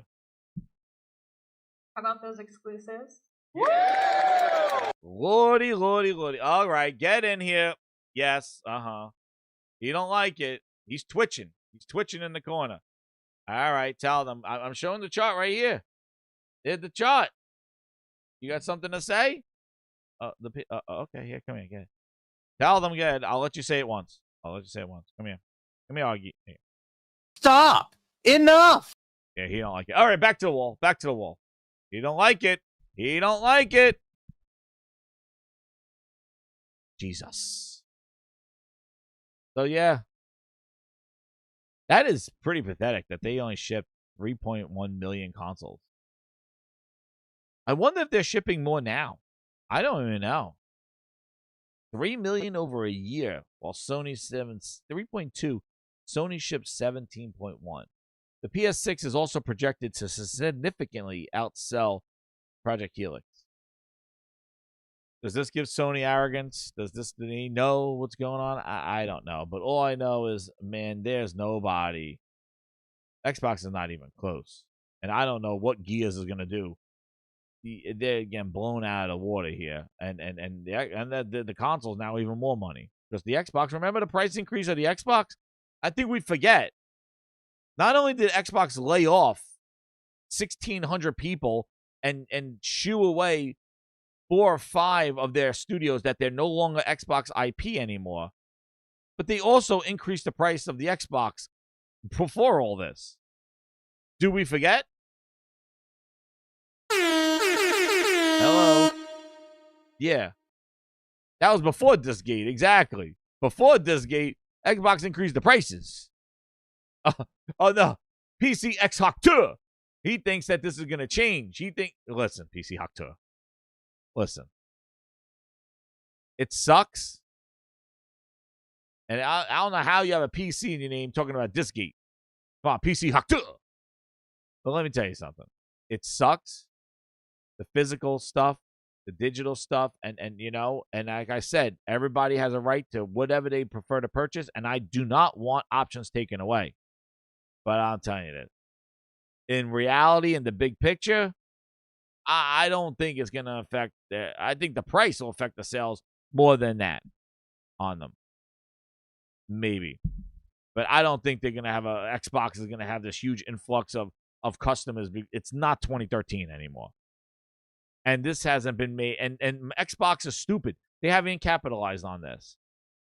Asha could have came out last weekend when everybody was roasting Sony and could have been like, yo, We're doing physical discs beyond 2028. Heard you. Would have blown up the internet, and they would have said 2013 remastered. Maybe get a bunch of people excited to move over to Xbox and support Xbox.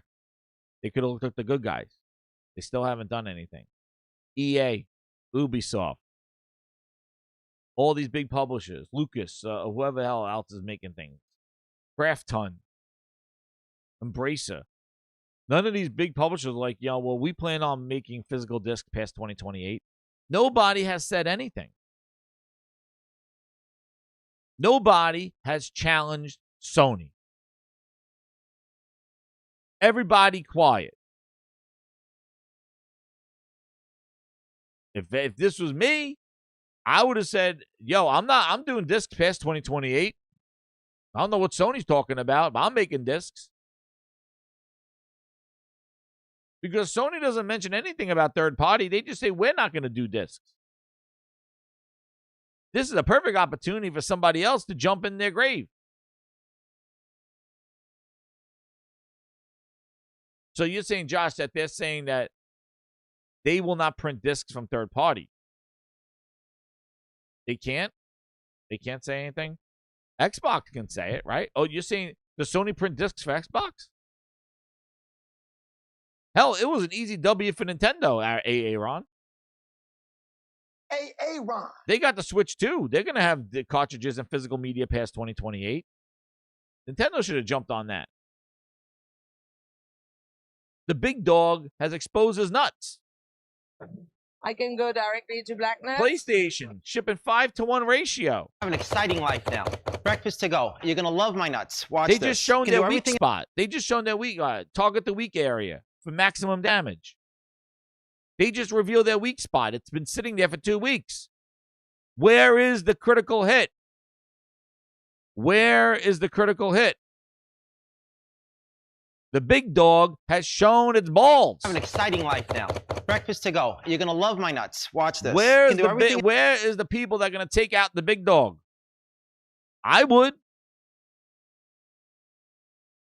Nintendo has key cards. That's right. Nintendo go. I got physical cartridges since 28. I don't know what PlayStation be doing. Come buy a Switch. If I ran Nintendo, that's what I would say. We got physical discs. We got physical chips. If you love physical, buy a Nintendo Switch. We'll be supporting it now past 2028. That's all you got to do. And you could stop in February 2028. You weren't a liar. Where are the people who take down the beast of Sony? Why everybody quiet? Even Sony's quiet. Make them say something. Make them say something. But yeah, I agree with Dent Iron. That Dented Iron, that is the bigger conversation. Digital rights and what do we own? It's not regulated. These companies could do whatever they want. YouTube's down. All your licenses are gone. You don't have internet, and you didn't download, you're done. It sucks. It sucks. And the game's not being on the disc, even though you're getting a disc, but you put the disc key in, and basically you got to download it, internet required. They just did this with Assassin's Creed. It's just a key on the disc. You could get up to the title screen, and then you got to download the rest of the game. They should have been fighting about that. Like, that's not physical. You sold me a physical disc, but the game is not on the disc. I still need to go online and verify my code. So buying the disc is not enough. Now, there are some games that have the whole game on the disc, but some games don't fit on it. So who's regulating that? It should be a different box, not a little logo that says internet required, because that doesn't explain what the real issue is. Game not on disc. Tell me how many you'll sell then. Full game not on disc. That's the label that we need. If it was all right. When I buy Assassin's Creed, there should be a big yellow sign on the top. Full game not on disc. Now tell me, bitch-ass gaming industry, how many will you sell? Because that's the truth. Internet required at the bottom does not explain the shit show that you're selling me in that physical disc. Like I said, this battle between physical and digital has been long-term coming. This has been a long time. And we've been getting screwed out the ass with the physical. From the dudes with 2 dudes, 1 tooth at Target that I need to find the key. That makes the buying experience of physical a shit show. Amazon delaying stuff for no reason at all. And for not having the full game on the disc that you're selling me a guaranteed piece of shit in a box. And exactly, Glinza, Does It Play has become a popular website for a reason. The fact that there's a website that covers that shit tells you how fucked up it is. And how has this been allowed to continue? How were they able to pull this horse shit in gaming? And no regulations, no keeping these companies in check, and pull that bullshit. Not even making digital cheaper than physical. Same price. Less delivery. And we just fell into it. Like a convenience factor. But the problem is, exactly, Zatmondo, the terms and conditions. That's what they've been shoving in our face. Just get me to my game. Oh, well, first acknowledge it. Dude, 007 had me doing, I was like signing, like I thought I was buying a house. I don't know what the hell's going on with over there, Chris, at 007. But my goodness. I had to get online. There was contracts you had to sign to play that game. And that game requires online for some bullshit. It says to enhance the experience. Enhance what? What did he? Some Hims pills? What am I enhancing? Blood flow? What the hell are you enhancing? Why am I online to play 007 Bond? What's being enhanced? This late night enhanced edition Hims? I don't know what the hell's going on here. But for some reason, you got to be online because I'll be playing the game and it says you lost your connection. I'm like, what? I was connected? And then before I played the game, there was walls of text that I thought they were gonna say at the end after I accepted it. I thought they were gonna say your new house is you go you have the keys to the new house. I'm like what the hell am I signing here? What am I signing? It was like walls of text. I got to scroll down and then hit accept. I thought they were having, oh, you just purchased a new house. Congratulations.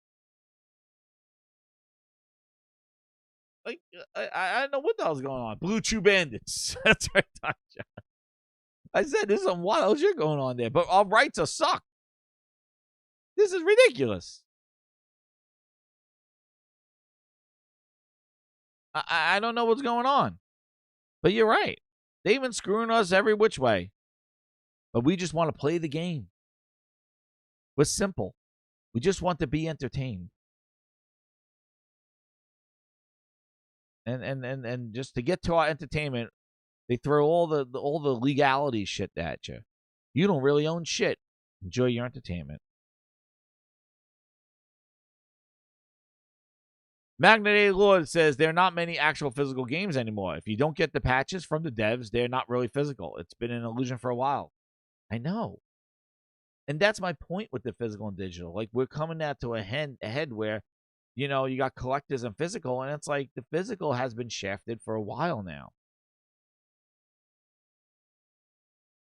So customer rights and digital ownership is a bigger conversation than the horse shit that Sony's doing.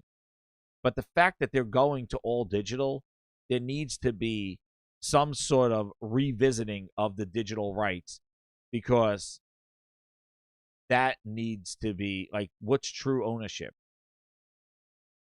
Like, honestly, I know the reality. They could just say, hey, your PSN's account banned, and I lose every game, 3,000 games, 1,200 games. I know that. And you know, what's the alternative? Just don't buy them. Don't play games.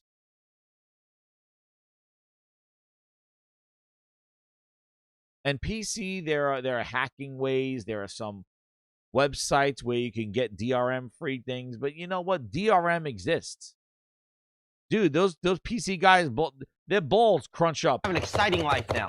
Breakfast wanna- to go. listen. You're gonna love my nuts. Watch this. You want Can do everything- to scare a PC guy? Just say the words Denuvo. Holy shit, that makes him go flaccid in a second. You say the Denovos, whatever the hell that shit is, man. They shit a pill. You go like, Denuvo. Ah! I can go directly to black nuts. That scares. That's a PC gamer's worst nightmare. The Denuvo, whatever the fuck are they called? And when you say Denuvo, they shit out a stone. That's how to scare a PC gamer. You don't want to hear those words. They have nightmares. The Denuvo ghosts. I am Denuvo DRM. I'm in your new game. As soon as they hear that, they go instantly. As soon as they hear Denuvo, they go right to Steam reviews. They go, this game sucks. That's almost a guarantee that they're going to shit your reviews. They review bomb you. I am the ghost of Denuvo. I will be in your new game. I have an exciting life now. Breakfast to go. You're gonna love my nuts. Watch this. You can do everything. That scares them. They're 50-90, shrivel up like balls in the cold. You put your balls on ice. That's what Denuvo does. That's a deglaze. That's a PC deglaze right there. That's right. It has Denuvo, mostly negative. You just get the shit out. All of a sudden, they're like, I'm pirating this game. They got Denuvo. The ghost of Denuvo. I don't know what the fuck it is. All I know is that whenever something has Denuvo, you see about 30 posts on Twitter about people going, this game sucks. I mean, they didn't even release yet. It has Denuvo. Oh, shit. We're hacking this game. Somebody gotta pirate this game. It got Denuvo in it. And then as soon as they hear like, oh, we're getting review bombed, we're removing Denuvo, and then it's like, it's cracked in one day. It's Lenovo or Denuvo. I don't know the Denuvo. What the fuck is it? Denuvo? What is that thing? They complain about it all the time. The Denuvo. What is it? Denuvo DRM. Who is it? Denuvo. Is this it? Oh, here it is. Ooh, uh-oh. I'm your worst nightmare. The Denuvo, it's a controversial. Denuvo is a controversial anti-tamper and digital rights management software used by major game publishers designed to protect the game's vulnerable launch window from piracy. It sparks debate due to its potential impact on offline play and game performance. Oh, shit. Yeah, that's what they go. They get complained the game performance suffers because the DRM. Oh, shit. So they got to hack it. Instead of being a standalone DRM, Denuvo acts like a virus, a wrapper that protects other platforms like Steam, Epic, and Origin. By introducing dynamic and constantly changing encryption, it continually runs in the background and ensures the executable has not been tampered with.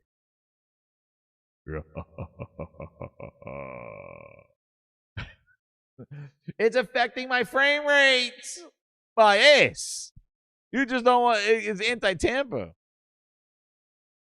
It enforces online activation and periodic offline check-ins.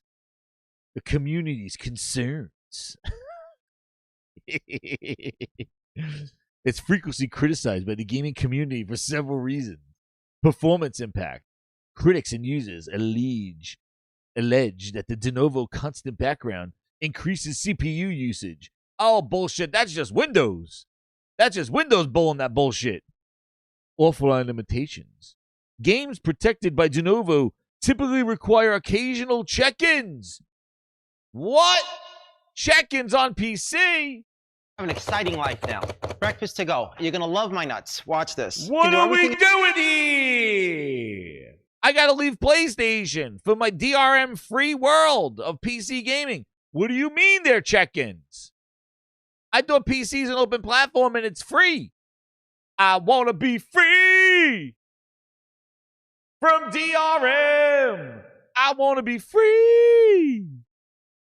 What do you mean there's offline limitations on PC? It's an open platform. I got to leave PlayStation for PC to be free.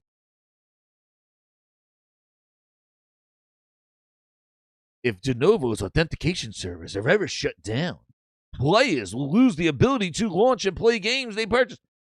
No.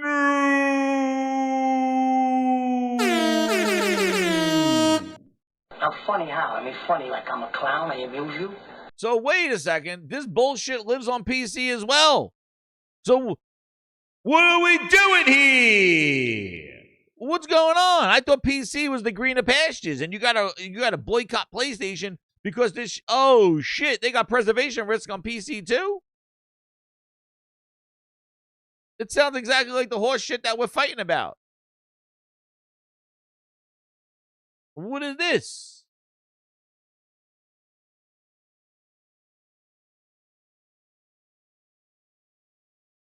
Publishers rely on Denuvo because studies show it protects the significant launch revenue by delaying when a game is successfully pirated. However, the software has a complex history with cracking groups. The Denuvo delay cracks for weeks or months. Dedicated hackers eventually breach it. Breakthroughs, including hyper. What game is this? Is this a game?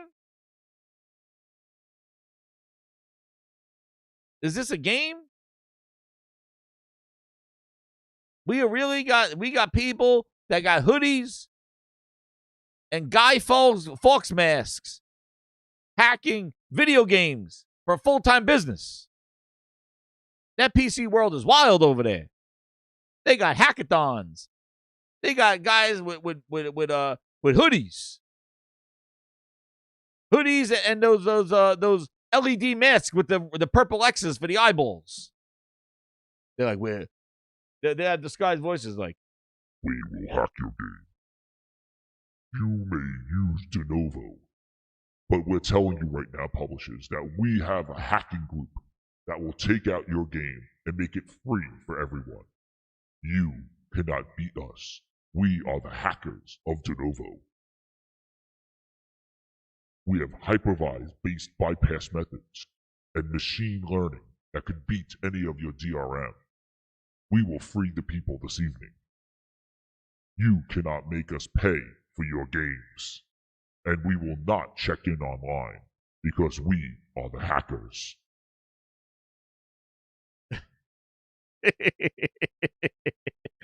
They're like watchdogs.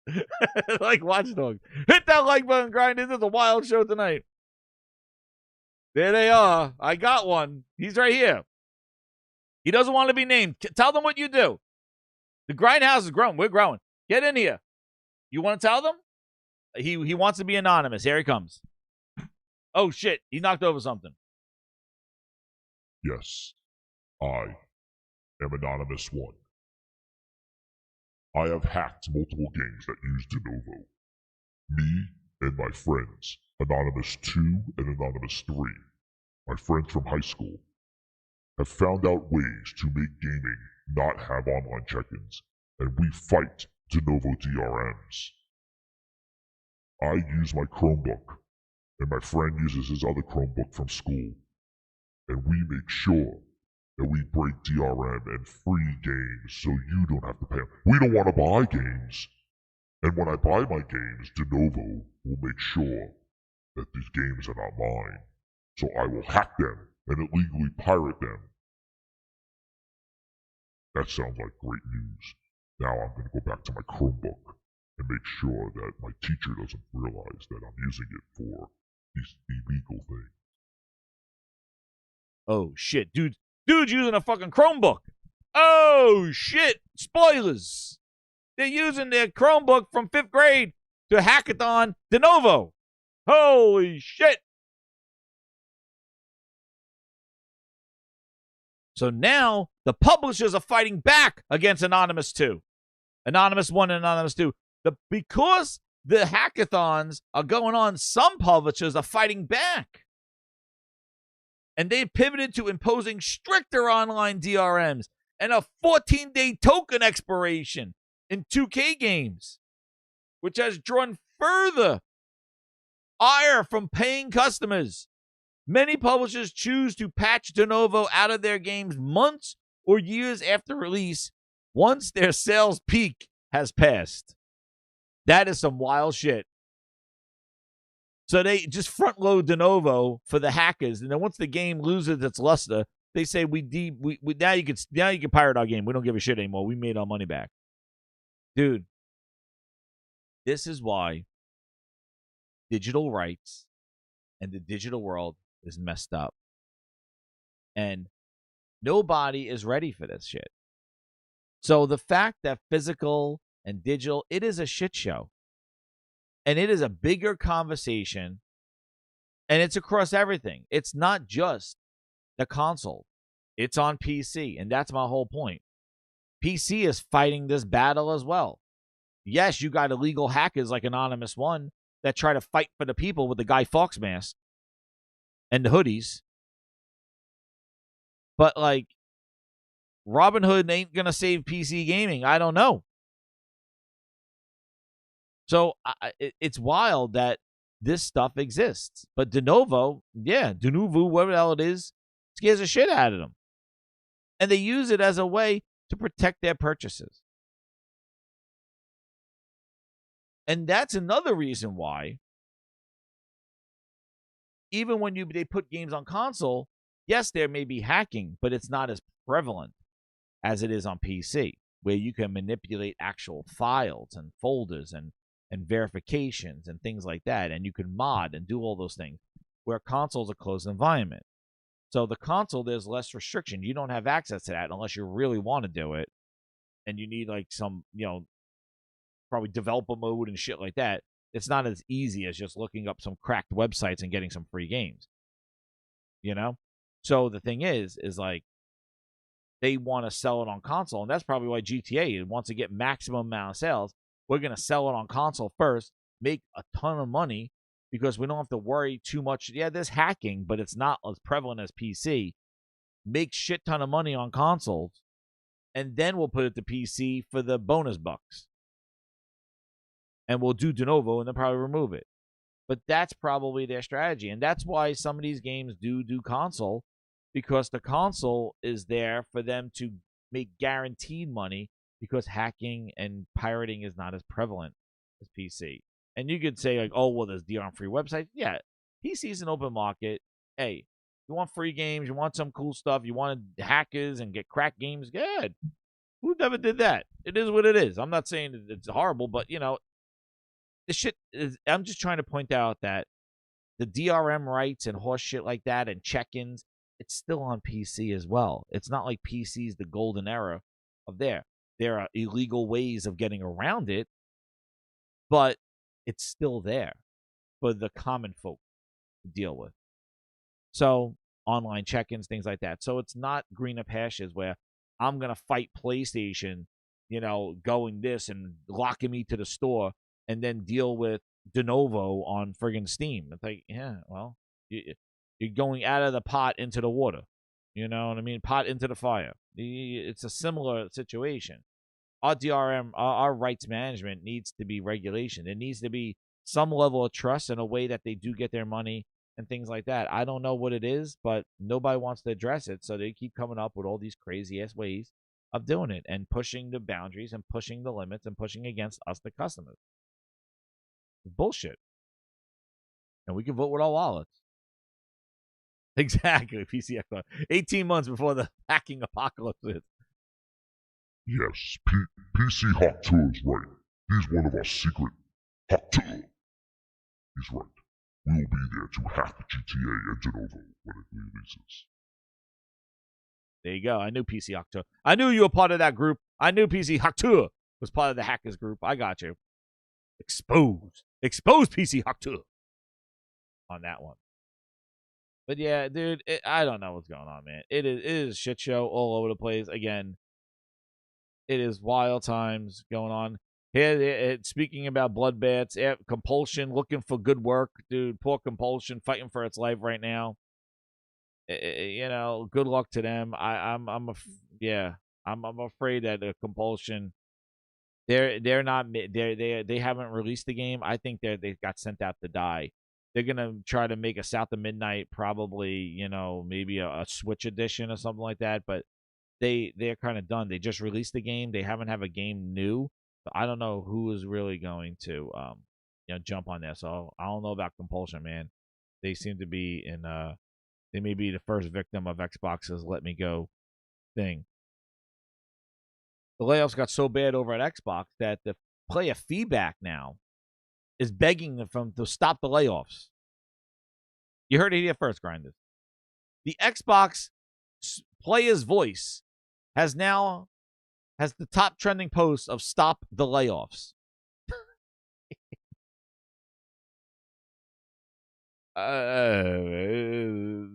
This is the rundown, man. The rundown. Here's this. This is what I mean, the layoffs. Paris Lockhart, 12 years at Xbox. He learned last week that he's eliminated as the broader Xbox change. I'm deeply grateful. Let's click on his name and see what he was at Xbox. Get ready. You ready? Poor guy. Senior project manager of Xbox game streaming. That's who they let go after 12 years. If it's back to Xbox, how are these people gone? These are the people that you would rally around to bring back the culture and bring back the fandom. He has all the picture fans. He was there with streaming games. He met all these people. He was there. You would think that these people, these Xbox people there for 12 years, are the ones that Asha would want to embrace. Teef has a brother. I don't know, man. Maybe that's not his real name. Maybe that's just his name, but he's a senior product manager. Your senior product manager at Xbox.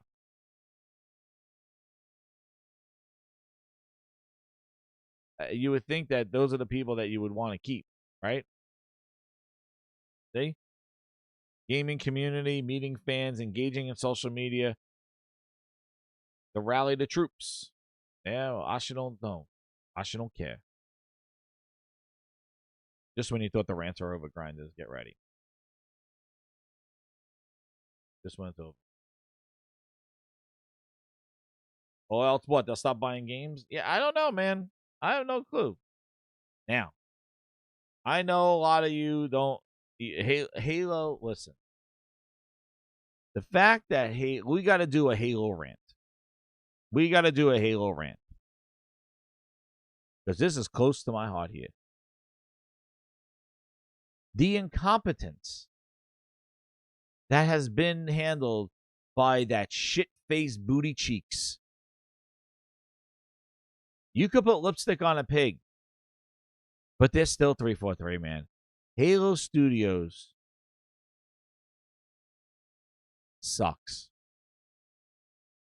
And there's even another article where Pierre, horrible manager for his people, and he is getting allegations of being a shithead. That's right, Tim. Pierre of Halo Studios. Halo Studios. Eurogamer reports that Halo Studios reportedly canceled the Halo multiplayer project Ikur, which had customizable Spartans and elites and large player battles.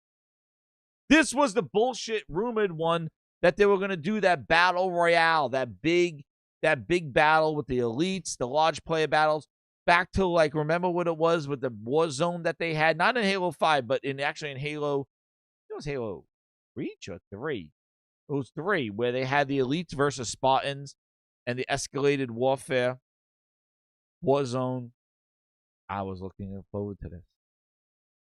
This is what I wanted from Halo. This is what we were looking for. When I heard this, I was like, this is exactly what mode and what they needed to do. Make a big, large-scale player battles with Spartans and elites, with escalated battles. This is what we needed. Whatever's going on at Xbox, the management of Halo is a friggin' shit show. It was Reach. I remember it was Reach. Yeah. I know it was like the Swan song from for Bungie when Bungie was good. Bungie Swan song. They put it all in there, and it was Spartans versus Elites. And when I saw this as the rumor, I was like, oh my god. So apparently, according to Rebs Gaming on YouTube, he heard from multiple employees at Halo Studios that Project Ecur is no longer in development. The claim was backed up this afternoon by Bootleg Jez, and he said 100% true. He declared that Project Ecur, or at least part of it, would be the next multiplayer Halo game based on information who worked with Halo Studios and someone else. Quote, someone else. He doesn't mention that the Xbox cuts is the reason. The only possible explanation is major development problems. The Halo 1 remake went gold today. Campaign Evolved, which apparently sucked people away, and sometime after that, Ecur was canceled. Ecur was prototyped by Certain Affinity. If you remember, we talked about it. A studio that worked numerous times. Certain Affinity was building multiplayer maps for Halo 2, worked on a handful of Halo projects, including Halo Master Chief Collection. Certain Affinity was the go-ahead, had the go-ahead to develop Project Ecur, an Unreal-powered battle royale Halo experiment called Tatanka. You remember, we talked about this. Didn't work out. Then Project Ecur would carry on exploring Unreal using the Unreal Engine and the campaign, and coincidentally, the engine Campaign Evolved was built on, using Tatanka's map. So they canceled Tatanka and said, we're going to make it Unreal. Well, it was greenlit September 2023, Reb said, and succeeded, after which extraction shooter idea was toyed with. A super big team battle idea was settled on instead. Halo 5 Warzone was cited as a touchstone for the project, and Project Ecur was playable Spartans and Elites and full character customization. It's not clear when they handed the project over to Halo Studios from Certain Affinity, but data miners and other Halo scrutinizers found evidence of the game existing on the studio servers recently. Project Ecur reportedly canceled. A question is left dangling whether there will be any competitive multiplayer modes to accompany Campaign Evolved at any point. That has co-op. Remember, there's nothing else. There's going to be no multiplayer for it. Campaign Evolved is out in a couple of weeks, despite divisive first impressions. Does seem to be rather good. But I went into Halo Campaign Evolved thinking it didn't need to exist, and then said, but after playing 2 levels, I want full remakes of the other games and Reach. Exactly. So, once again, they lose their way with Halo, they lose their way with Xbox. I don't know how many game cancellations, how much mismanagement of the. It's been exactly as that, Mondo. This shit's been rumored for years. This Battle Royale, Tatanka, all this shit, and then it got canceled, and they renamed it now. A Certain Affinity was going to help, and with the Unreal Engine, because Tatanka, I think, was originally going to be on shit. It was going to be on Shit Space or something along those lines. But they have mismanaged Halo for so long. Its relevancy, yes, they're coming out with the Halo Campaign Evolved. I'm gonna get it. I'm gonna play it, but it's like I don't think we're gonna wait 5 years to get the remakes of the other ones. But they needed something to pacify and bring Halo back. And a big team, Spartan versus Elites, large player battles, the creme de la creme of what Halo was about. Big team, capture the flag, Blood Gulch, let's go. Well, mongooses, all those, the weapons and everything like that, the warthogs and everything. Like, how do they lose it? I just don't get it. and they named them Halo Studios. They're just as incompetent as 343. They're the same place. They're the same mismanaged studio. And again, all the time, it's been overseen by one shit Matt Booty, who's still there. I do not know how. This man is not one of the 3,200 people. I could have saved them 3,200 jobs by firing just one, and that's that shit-faced Matt Booty. And I don't want to be firing people, but we could have saved 3,200 people by getting rid of that piece of shit. He sucks. He's always sucked at his job. He ruined every franchise and every game under Microsoft's umbrella. He needed to go more than anyone. He needed to be out. He could not manage the studios. He does not know quality games. He sucks. Maybe he was good in the Midway days, but dude, he cannot manage his way out of a paper bag. He's passive manager. He is not an action manager. He's not one that has a vision. That he's not a director. And you don't need to be like you don't need to be a dictator to lead a team. But you got to have the eye, and you got to have the vision and know what the audience wants and what they see. And he doesn't have that at all. He delivers them the coffee, doesn't want to be in their way, and lets them just rot. And let them fight amongst themselves with no management, no leadership. We saw it with the initiative. We've seen it with Crack. We've seen it with every friggin' team. And he fumbled the biggest game ever in Halo and has made the premier franchise, which was once a premier franchise for Xbox, be a joke. So joke that they named it 343 to Halo Studios. Some generic name, but generic game. And they struggle to make. How do you struggle?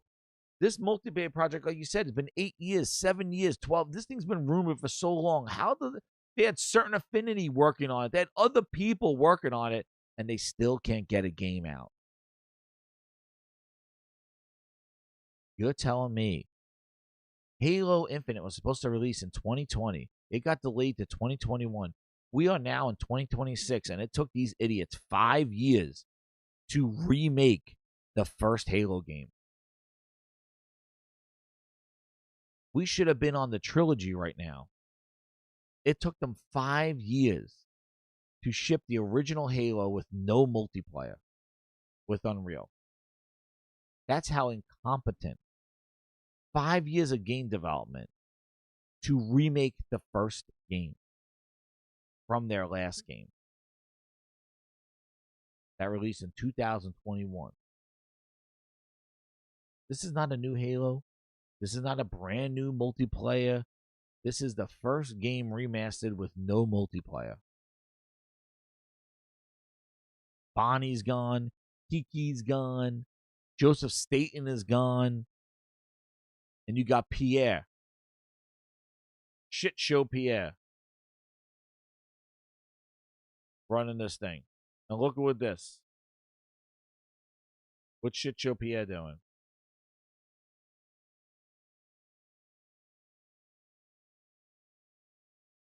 Where is he?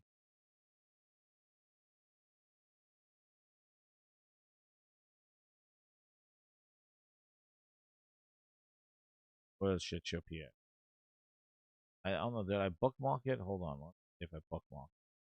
Hit that like button, grinders. Hit that like button with a gaming grindhouse. We're on our way to episode 250. 2 more episodes. Where's Pierre's shit? I thought I had it right here.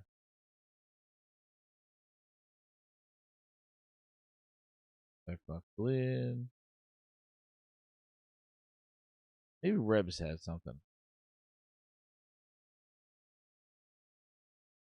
No, is that him?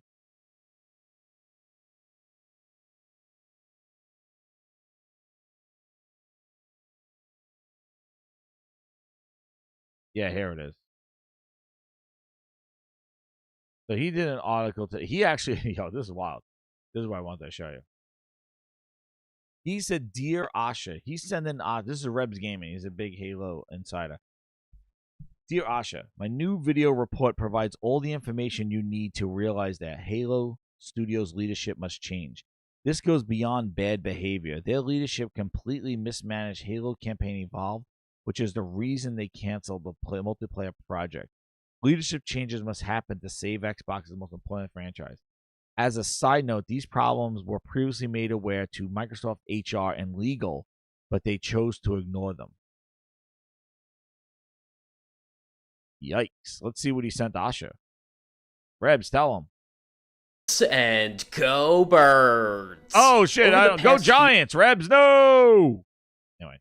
Due to how often I hear from these victims of horrible leadership and the damning details of their stories, I've decided to dedicate myself to being a voice for these individuals who are trapped behind non-disclosure agreements. He's the Halo Jason Schreier. And fear retaliation by their former leaders. Recently, I've received a lot of information from current and former Halo Studios employees who've worked at the studio within the past year about their experiences with leadership and how they're destroying the Halo franchise. Before I share this information, I want to stress how important it is for you to share this report and voice your concerns across social media. Let's do it, grinders! People need to hear what's going on at Halo Studios, and this will be our only chance at forcing Microsoft to make leadership changes to improve the Halo franchise and how employees are treated. Now, let's begin. The Halo franchise is dealing with serious difficulties, which mainly stem from the head of studio, Pierre Hintz. Pierre has been reported to Human Resources multiple times by multiple employees for several different reasons. Oh, damn. He mistreats employees, his decisions are destroying the Halo franchise, and everyone I've spoken to says he is not a qualified leader. Oh, shit. It was poorly Oh, shit. to Pierre's severe mismanagement, but he blamed the developers. It was poorly planned and managed because of him.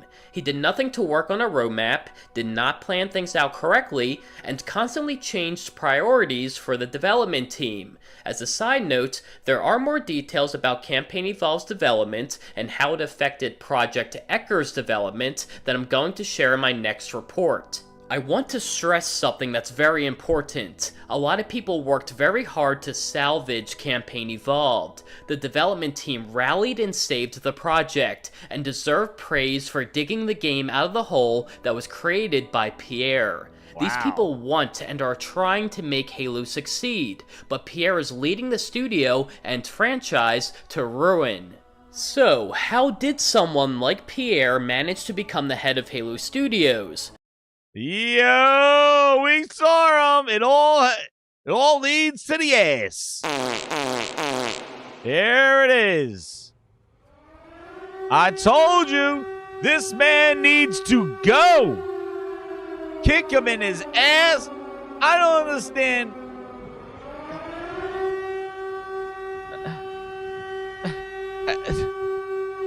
Listen, I'm sorry. I feel bad if your name ends in this name.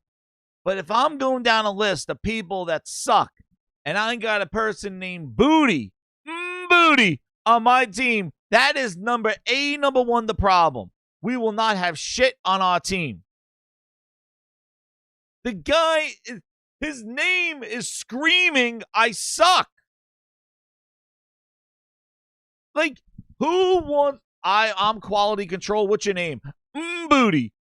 Oh, you gotta be shitting me. Nope, that's my name. Booty. M Booty. You are our quality oversight. And yep, M Booty. This gotta be a skit from fucking Naked Gun. Is this some Spaceball shit right now? No, my name is Booty. Dude, it sounds like a goddamn airplane skit. Surely you're not serious. I am, and my name's not Shirley. I'm here to check your studios for quality. What's your name? M Booty? What? You're shitting me, right? No. And here's my sidekick, Matt Balls. What? Have an exciting life the now. fuck? Breakfast to go. You're gonna love This my is like a nuts. Watch Saturday this. night You can do skit. What do everything- you mean, you balls and booty coming to see my show? Yeah, that's right. We're balls. Are you fucking? Are you? Nah, this is a joke, right? Nah, here's our real names. Here's our license. Like I'm I'm M Booty, and this is M Balls. What the? Shirley, don't call me Shirley. It like, how does this man? Like they gonna he probably like they say they want to fire Matt Booty so bad, and he goes to HR and he goes like, he's like, they're discriminating against me. They're making fun of my last name. HR's like, yeah, you're protected, Booty. HR's protecting him. He goes, cries to them. He goes, they're calling me names. They laugh at me. HR's like, we have had complaints about you, Booty. The quality is really bad. We're going to have to let you go. And he's like, are you saying you making fun of my last name? What are you talking about? So you're laughing at me. Am I funny to you? I'm funny how? I mean, funny. This is what Matt Booty said when HR wants to fire him. He goes like this. Am I a joke? I'm funny how? I mean, funny like I'm a clown. I amuse you. I make you laugh. What do you mean funny? Funny how? How am I funny? That's what Matt Booty says to HR. Am I funny? Am I making you laugh? Is that why you want? No, sorry, Mr. Booty. You can keep your job. We'll leave you alone. He's like, oh, yeah. He plays the victim card. That's how this man, I'm convinced, that's how he's avoiding getting fired. That's how he's avoiding. Every time they want to fire him, he goes, are you making fun of me? You're making fun of me. I'm going to call my lawyer. Mr. Cox. Oh, shit. That's right. Attorney Cox. Cox and Booty are going to come after you. Oh, shit. Microsoft don't want any of that. They're like, oh, shit. We're not dealing with Cox and Booty. That's right. That has to be it. That has to be it. There's no way that this man is surviving all these firings. He has to have he's like, I got Mr. Cox. Attorney Cox representing M Booty. And he comes out there and goes, if the condom don't fit, oh shit. He comes out there, Mr. Cox is like, the condom don't fit. It quit. Oh shit. Mr. Cox, Attorney Cox. He's like, don't let me get my dad in here. They call him Big Cox. Oh shit, we get Cox and Cox. We can't have these guys working. We're Cox Incorporated. I'm Little Cox. My dad's the Big Cox. You don't want me to call my dad. He represents M Booty. And we partnered with Mr. M Balls. This is ridiculous over here.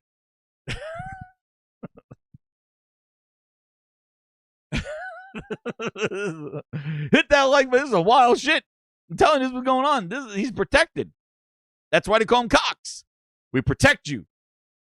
My name's Cox. Attorney Cox at law. Cox and Sons. No, Cox just partnered with Balls. It's Cox and Balls. Oh shit. Balls got an attorney. His sister's an attorney. Her name's Balls. It's like, oh shit, we got Matt Cox. We got Matt Balls and his sister. She's an attorney at law. They partnered with her. They got Cox and Balls. No. Oh shit, Cox and Balls.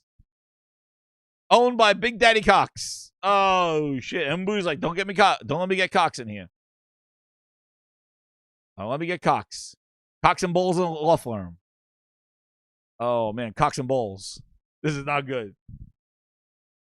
Sir, I present Mr. Booty, represented by attorney at law Cox and his assistant Balls. Like, oh shit. The lawyer, the judge is like, you gotta be fucking shitting me.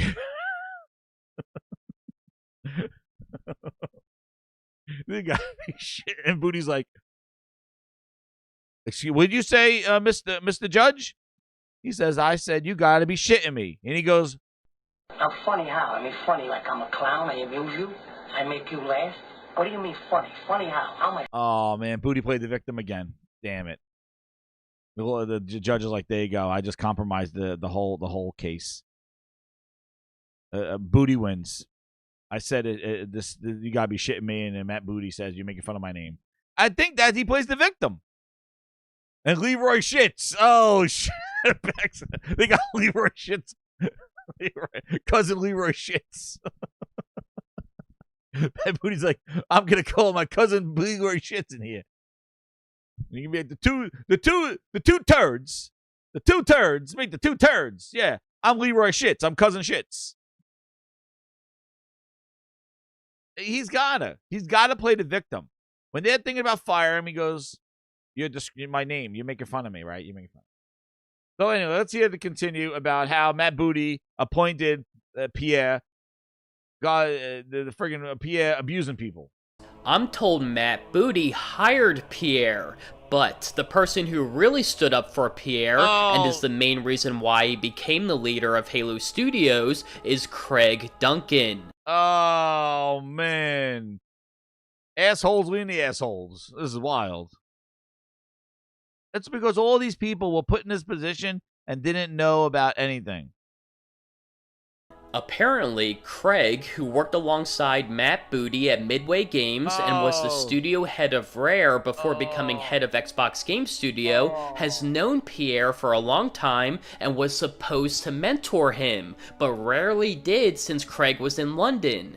Craig's LinkedIn page mentions that he mentored studio heads during his time at Rare. Other people in leadership positions have caused problems for the studio and franchise too. I previously reported that Chris Matthews, who is the studio art director, hired a bunch of his friends he had worked with for roles at Halo Studios instead of choosing the most qualified candidates. This was publicly confirmed on LinkedIn by former art director Glenn Israel, whom I'll mention again shortly. Also, Chris was reported to Human Resources multiple times, including for saying inappropriate things to coworkers. And oh, man. And look at his parentheses. Please do not connect for unsolicited sales requests. HR made him apologize to his team during a meeting. Another person I was told about is Halo Studios' Chief Operating Officer, Elizabeth Van Wyck. She's responsible for the studio's money and how it's spent, but someone who worked closely with leadership said she was always doing personal things, such as taking vacations, instead of going to work and focusing on the Halo franchise. What the fuck? Oh no! We suck again! What the hell is going on over there? What are we doing here? What the fuck? Like she's going on vacations? What the fuck is going on here? Oh, man.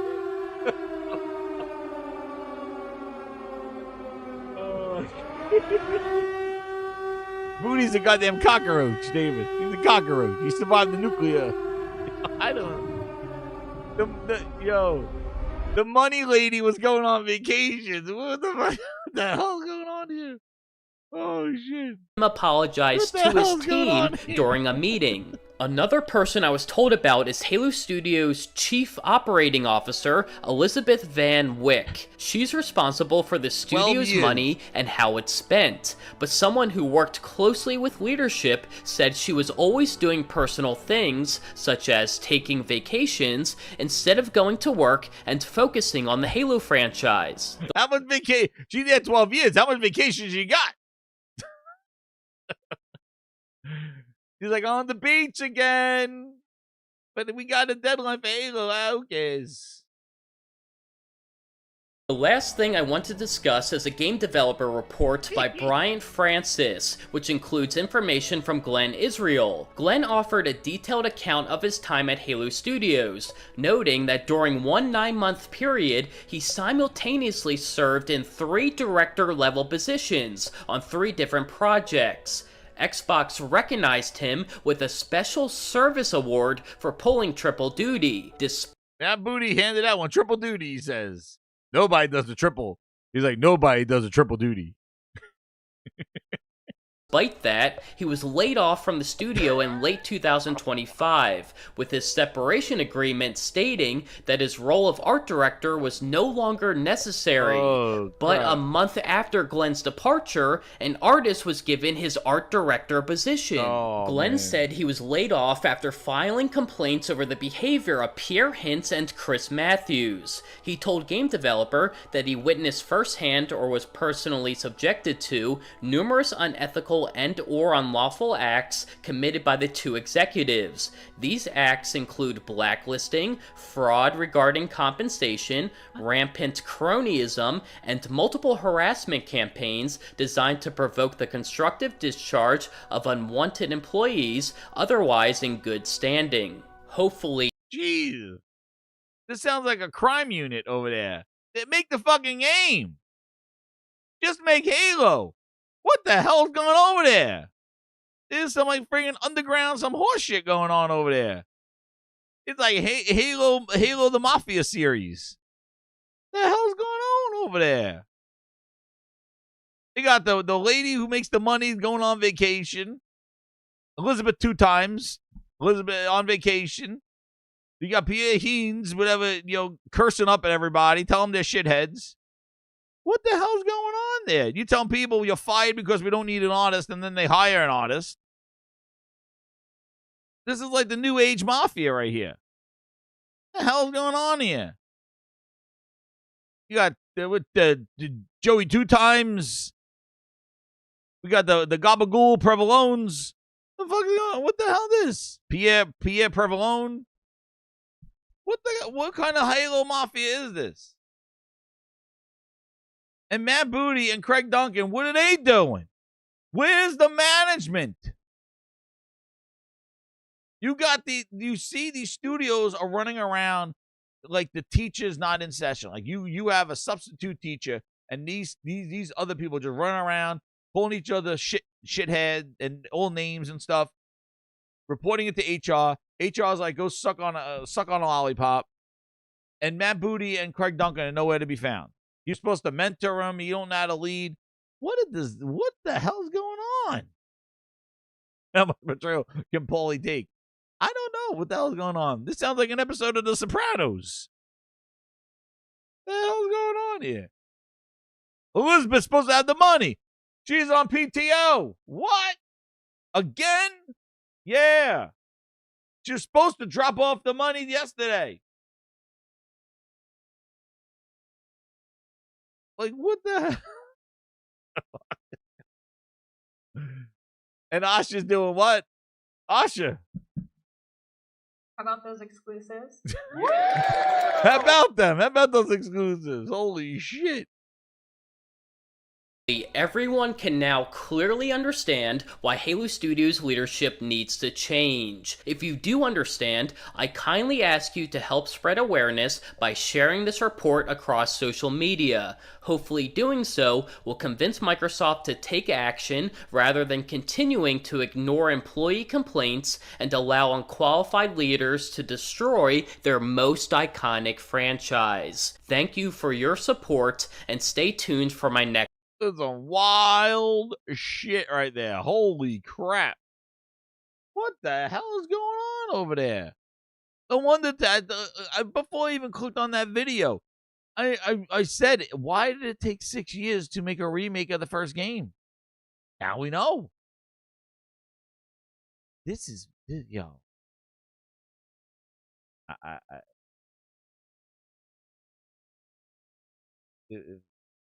That sounds like an episode. I don't know what the hell's going on. That sounds like an episode, a lost episode of The Sopranos over there. Oh shit! I didn't see this now. Grind is breaking news. They just said that the Series X and X is expected to ship 2.5 million consoles in 2026. What are we doing here? Oh shit! A rapid wind down. How about those exclusives? How is Xbox back? Oh shit! They're doing the same as last year. I thought Asha bringing it back. Asha rolling it back. Oh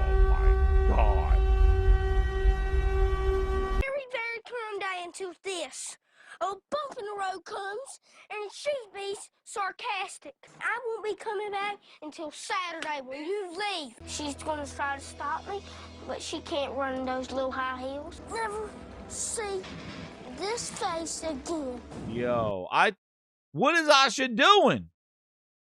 I thought she ramping up for bringing Xbox back and selling Gears as an exclusive. She plans to ship 2.5 million Xboxes, the same as last year's Phil? And then have a rapid wind down? Oh, shit, Asha. How about those exclusives? Oh, my God. This is horrible news. The Matthew Blues probably has gone cold, and you made Xbox lose their way with Halo. Stinky tears and spreading gold, trash finger strikes again. It's not even pink. This is raw. This is horrible news. Great ass! How is Xbox supposed to come back? A return to Xbox, and they only plan on shipping 2.5 million consoles, with Gears being a console exclusive. Well, the whole point of having Gears as a console exclusive was to move your platform. How are you going to move your platform when the platform's not going to be available? Sony did 17 million last year. You did 2.3. You're doing 2.5 in 2026. Oh shit! We just showed you the 2025 numbers. I thought they were going to change it for this year, at least double it, since exclusives are back. And they're just doing the same old, same old. And then the console will then have a, quote, rapid wind down towards zero. Zero! Zero! Zero! The bishop! The bishop! The bishop! There's only one word to describe you, and I'm gonna spell it out for you. S-A-W-F-T. Oh. Yo, what the hell? I knew that exclusive shit. I told you. I've said this before. Listen, if she was there doing this, getting rid of all the Philness and checking out and leaning into big games and exclusives and doing that, I could see it. But again, she is not doing return to Xbox 360. She is doing return to PC, her Xbox. That's why and people are like, well, look, she basically dropped a co-pilot on console. Yeah. You were going to ship only 2.5 million the next year. Why would you waste time to develop for co-pilot on console? It was dead. And right after that, they're going to wind down to zero. They're done. And you're shipping 2.5 PC X Hawk 2. Don't you give me that shit. 2027 PC Hawk 2. Spit on that thing. GTA 6 is coming out. You plan 2.5 million consoles for the entire year with the biggest console game coming out of the generation. This proves that they want no business in this console shit. And if I was Rockstar, I would be drop kicking Microsoft headquarters right now going, are you goddamn kidding me? I finally shipping this game, and you're going to put 2.5 million for the entire year of 2026? You should be shipping 10 million this year, trying to get GTA sold. Last year was 5-1. 2.5 million in the year of our GTA 6. I don't care about a wind down. This is the last hype.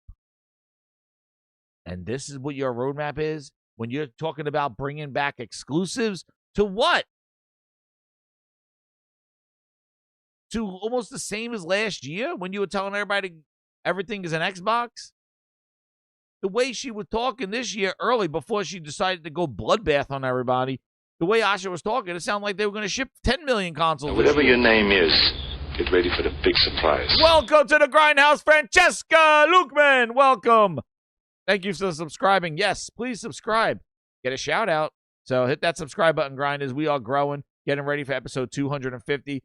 Getting ready for a VIP show as well. So if you didn't get those VIPs, get one of those. Stephen Leone was graceful to give out 20 today. But Grinders, you want to know what?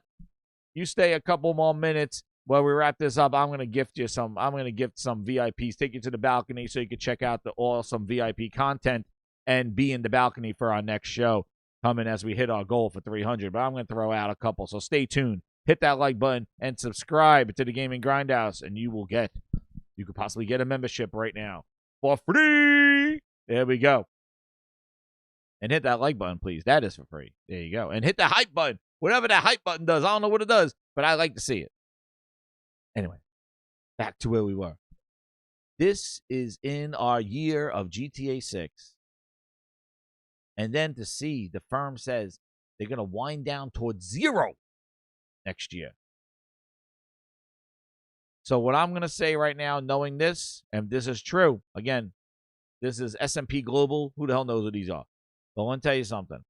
This proves that we're going to get Project Helix news right around GTA, and they're going to talk about what the hell this PC, and I'm thinking Project Helix is a project.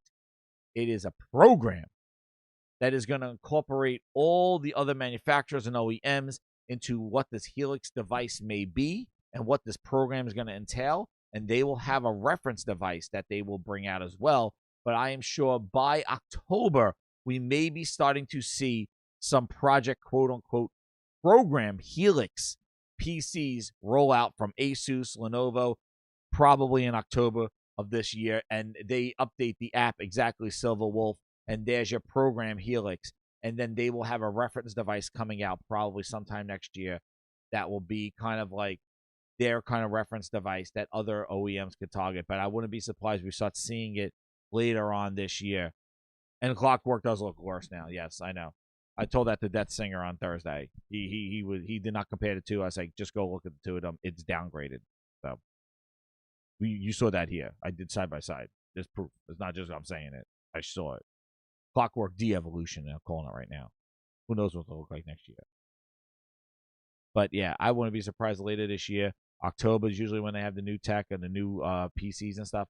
We start seeing some Project Helix mentioning there, because this is proof. They're not, and they're not ramping up to sell these things. They're not there to sell Xboxes anymore. That's why these guys that were glazed about return to Xbox, she's not bringing it back to the thing that you love. She's bringing it back to Windows Store, PC, the escort to Windows Store on PC. That's where she's taking you. She's not taking you where you like to be. She's taking you on a ride. Yeah, that just broke there. I didn't know that just came out. I was like, whoa, that is crazy. Let me see if there's any other details in the. Yeah, so what did they do? Yeah, here it is. So this is according to this analytics firm, just to kind of, since we covered it.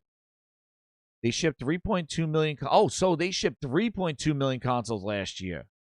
So they're doing 2.5 this year with a rapid wind down. So they're doing less consoles than the year that they were telling people no console required. Everything is an Xbox. They shipped 3.2. They're forecasting 2.5 this year with a rapid wind down. Project Helix will support both Xbox and PC games as well as backwards compatibility, resulting in a higher price point. Look at this. The fall of Xbox. Look at this thing. Look how bad it was here with the Xbox One, man. The Xbox One X. Look how low it got right before it. They had a little bit of a bump here. But then look at this, dude. Look at how this thing trailed off.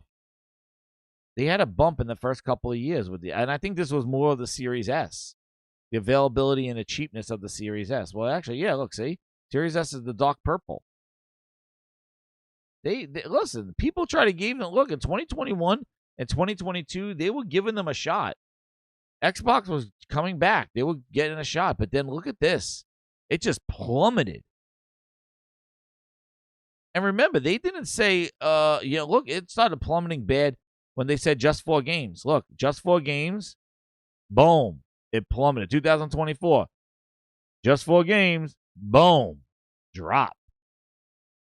And then they're anticipating now that the hypothetical successor may bring them back up to here at least by 2030.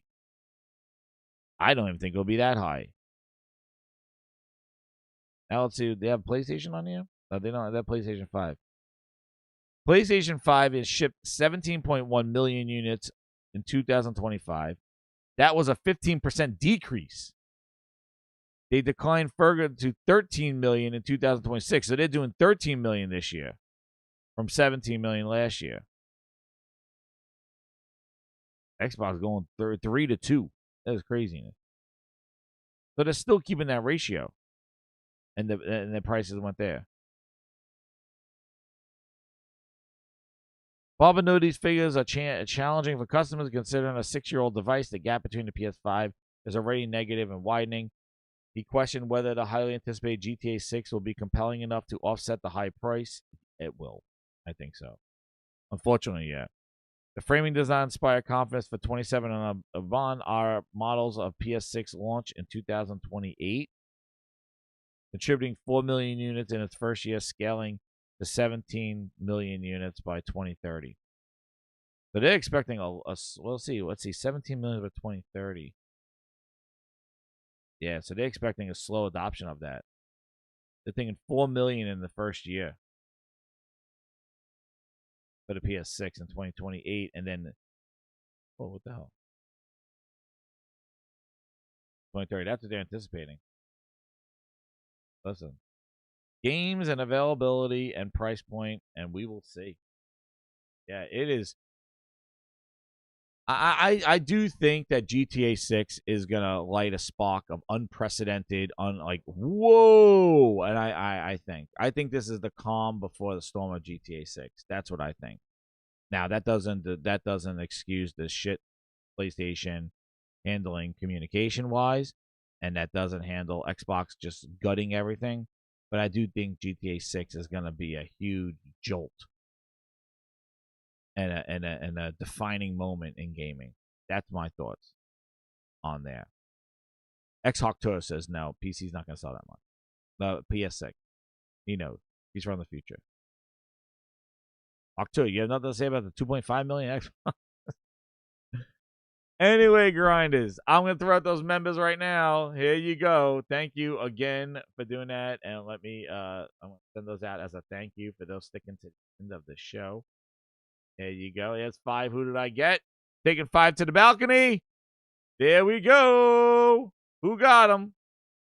Yes, we got Ivano. We got, oh shit, I got Jay Barry. Billy Badass. Ivano AD 1866 and Brian M78. Welcome to the VIP Grinders. Thank you again, Grinders. Awesome show. It was a blast. I'll be doing timestamps tomorrow morning. But catch you on the replay. Comment down below on what you think's going on there, and stay tuned. We'll be doing, maybe we'll be doing a game and grind later this week. And we came close to the community thing, but since Stephen Leon was so gracious, we'll maybe do a community game night. You can thank Stephen for that one. We got real close to it. But yeah, just keep it locked here. Hit that subscribe button, and we'll see where the week takes us. Maybe there's emergency grindhouses. We will see. But it's kind of quiet today, but I am there. But yeah, shout out to all the new VIPs. And thank you again, Grinders, for tuning in to the Gaming Grindhouse. We're on our way to episode 250. Will be a special one. I want to thank you again. And let's get physical.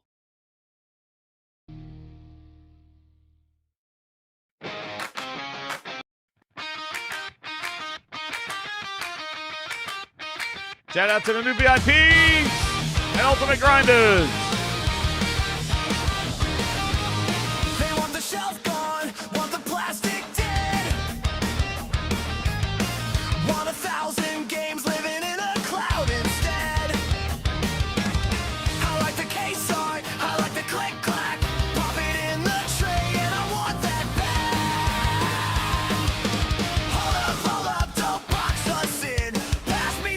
Let the game begin. Get physical, physical.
despair.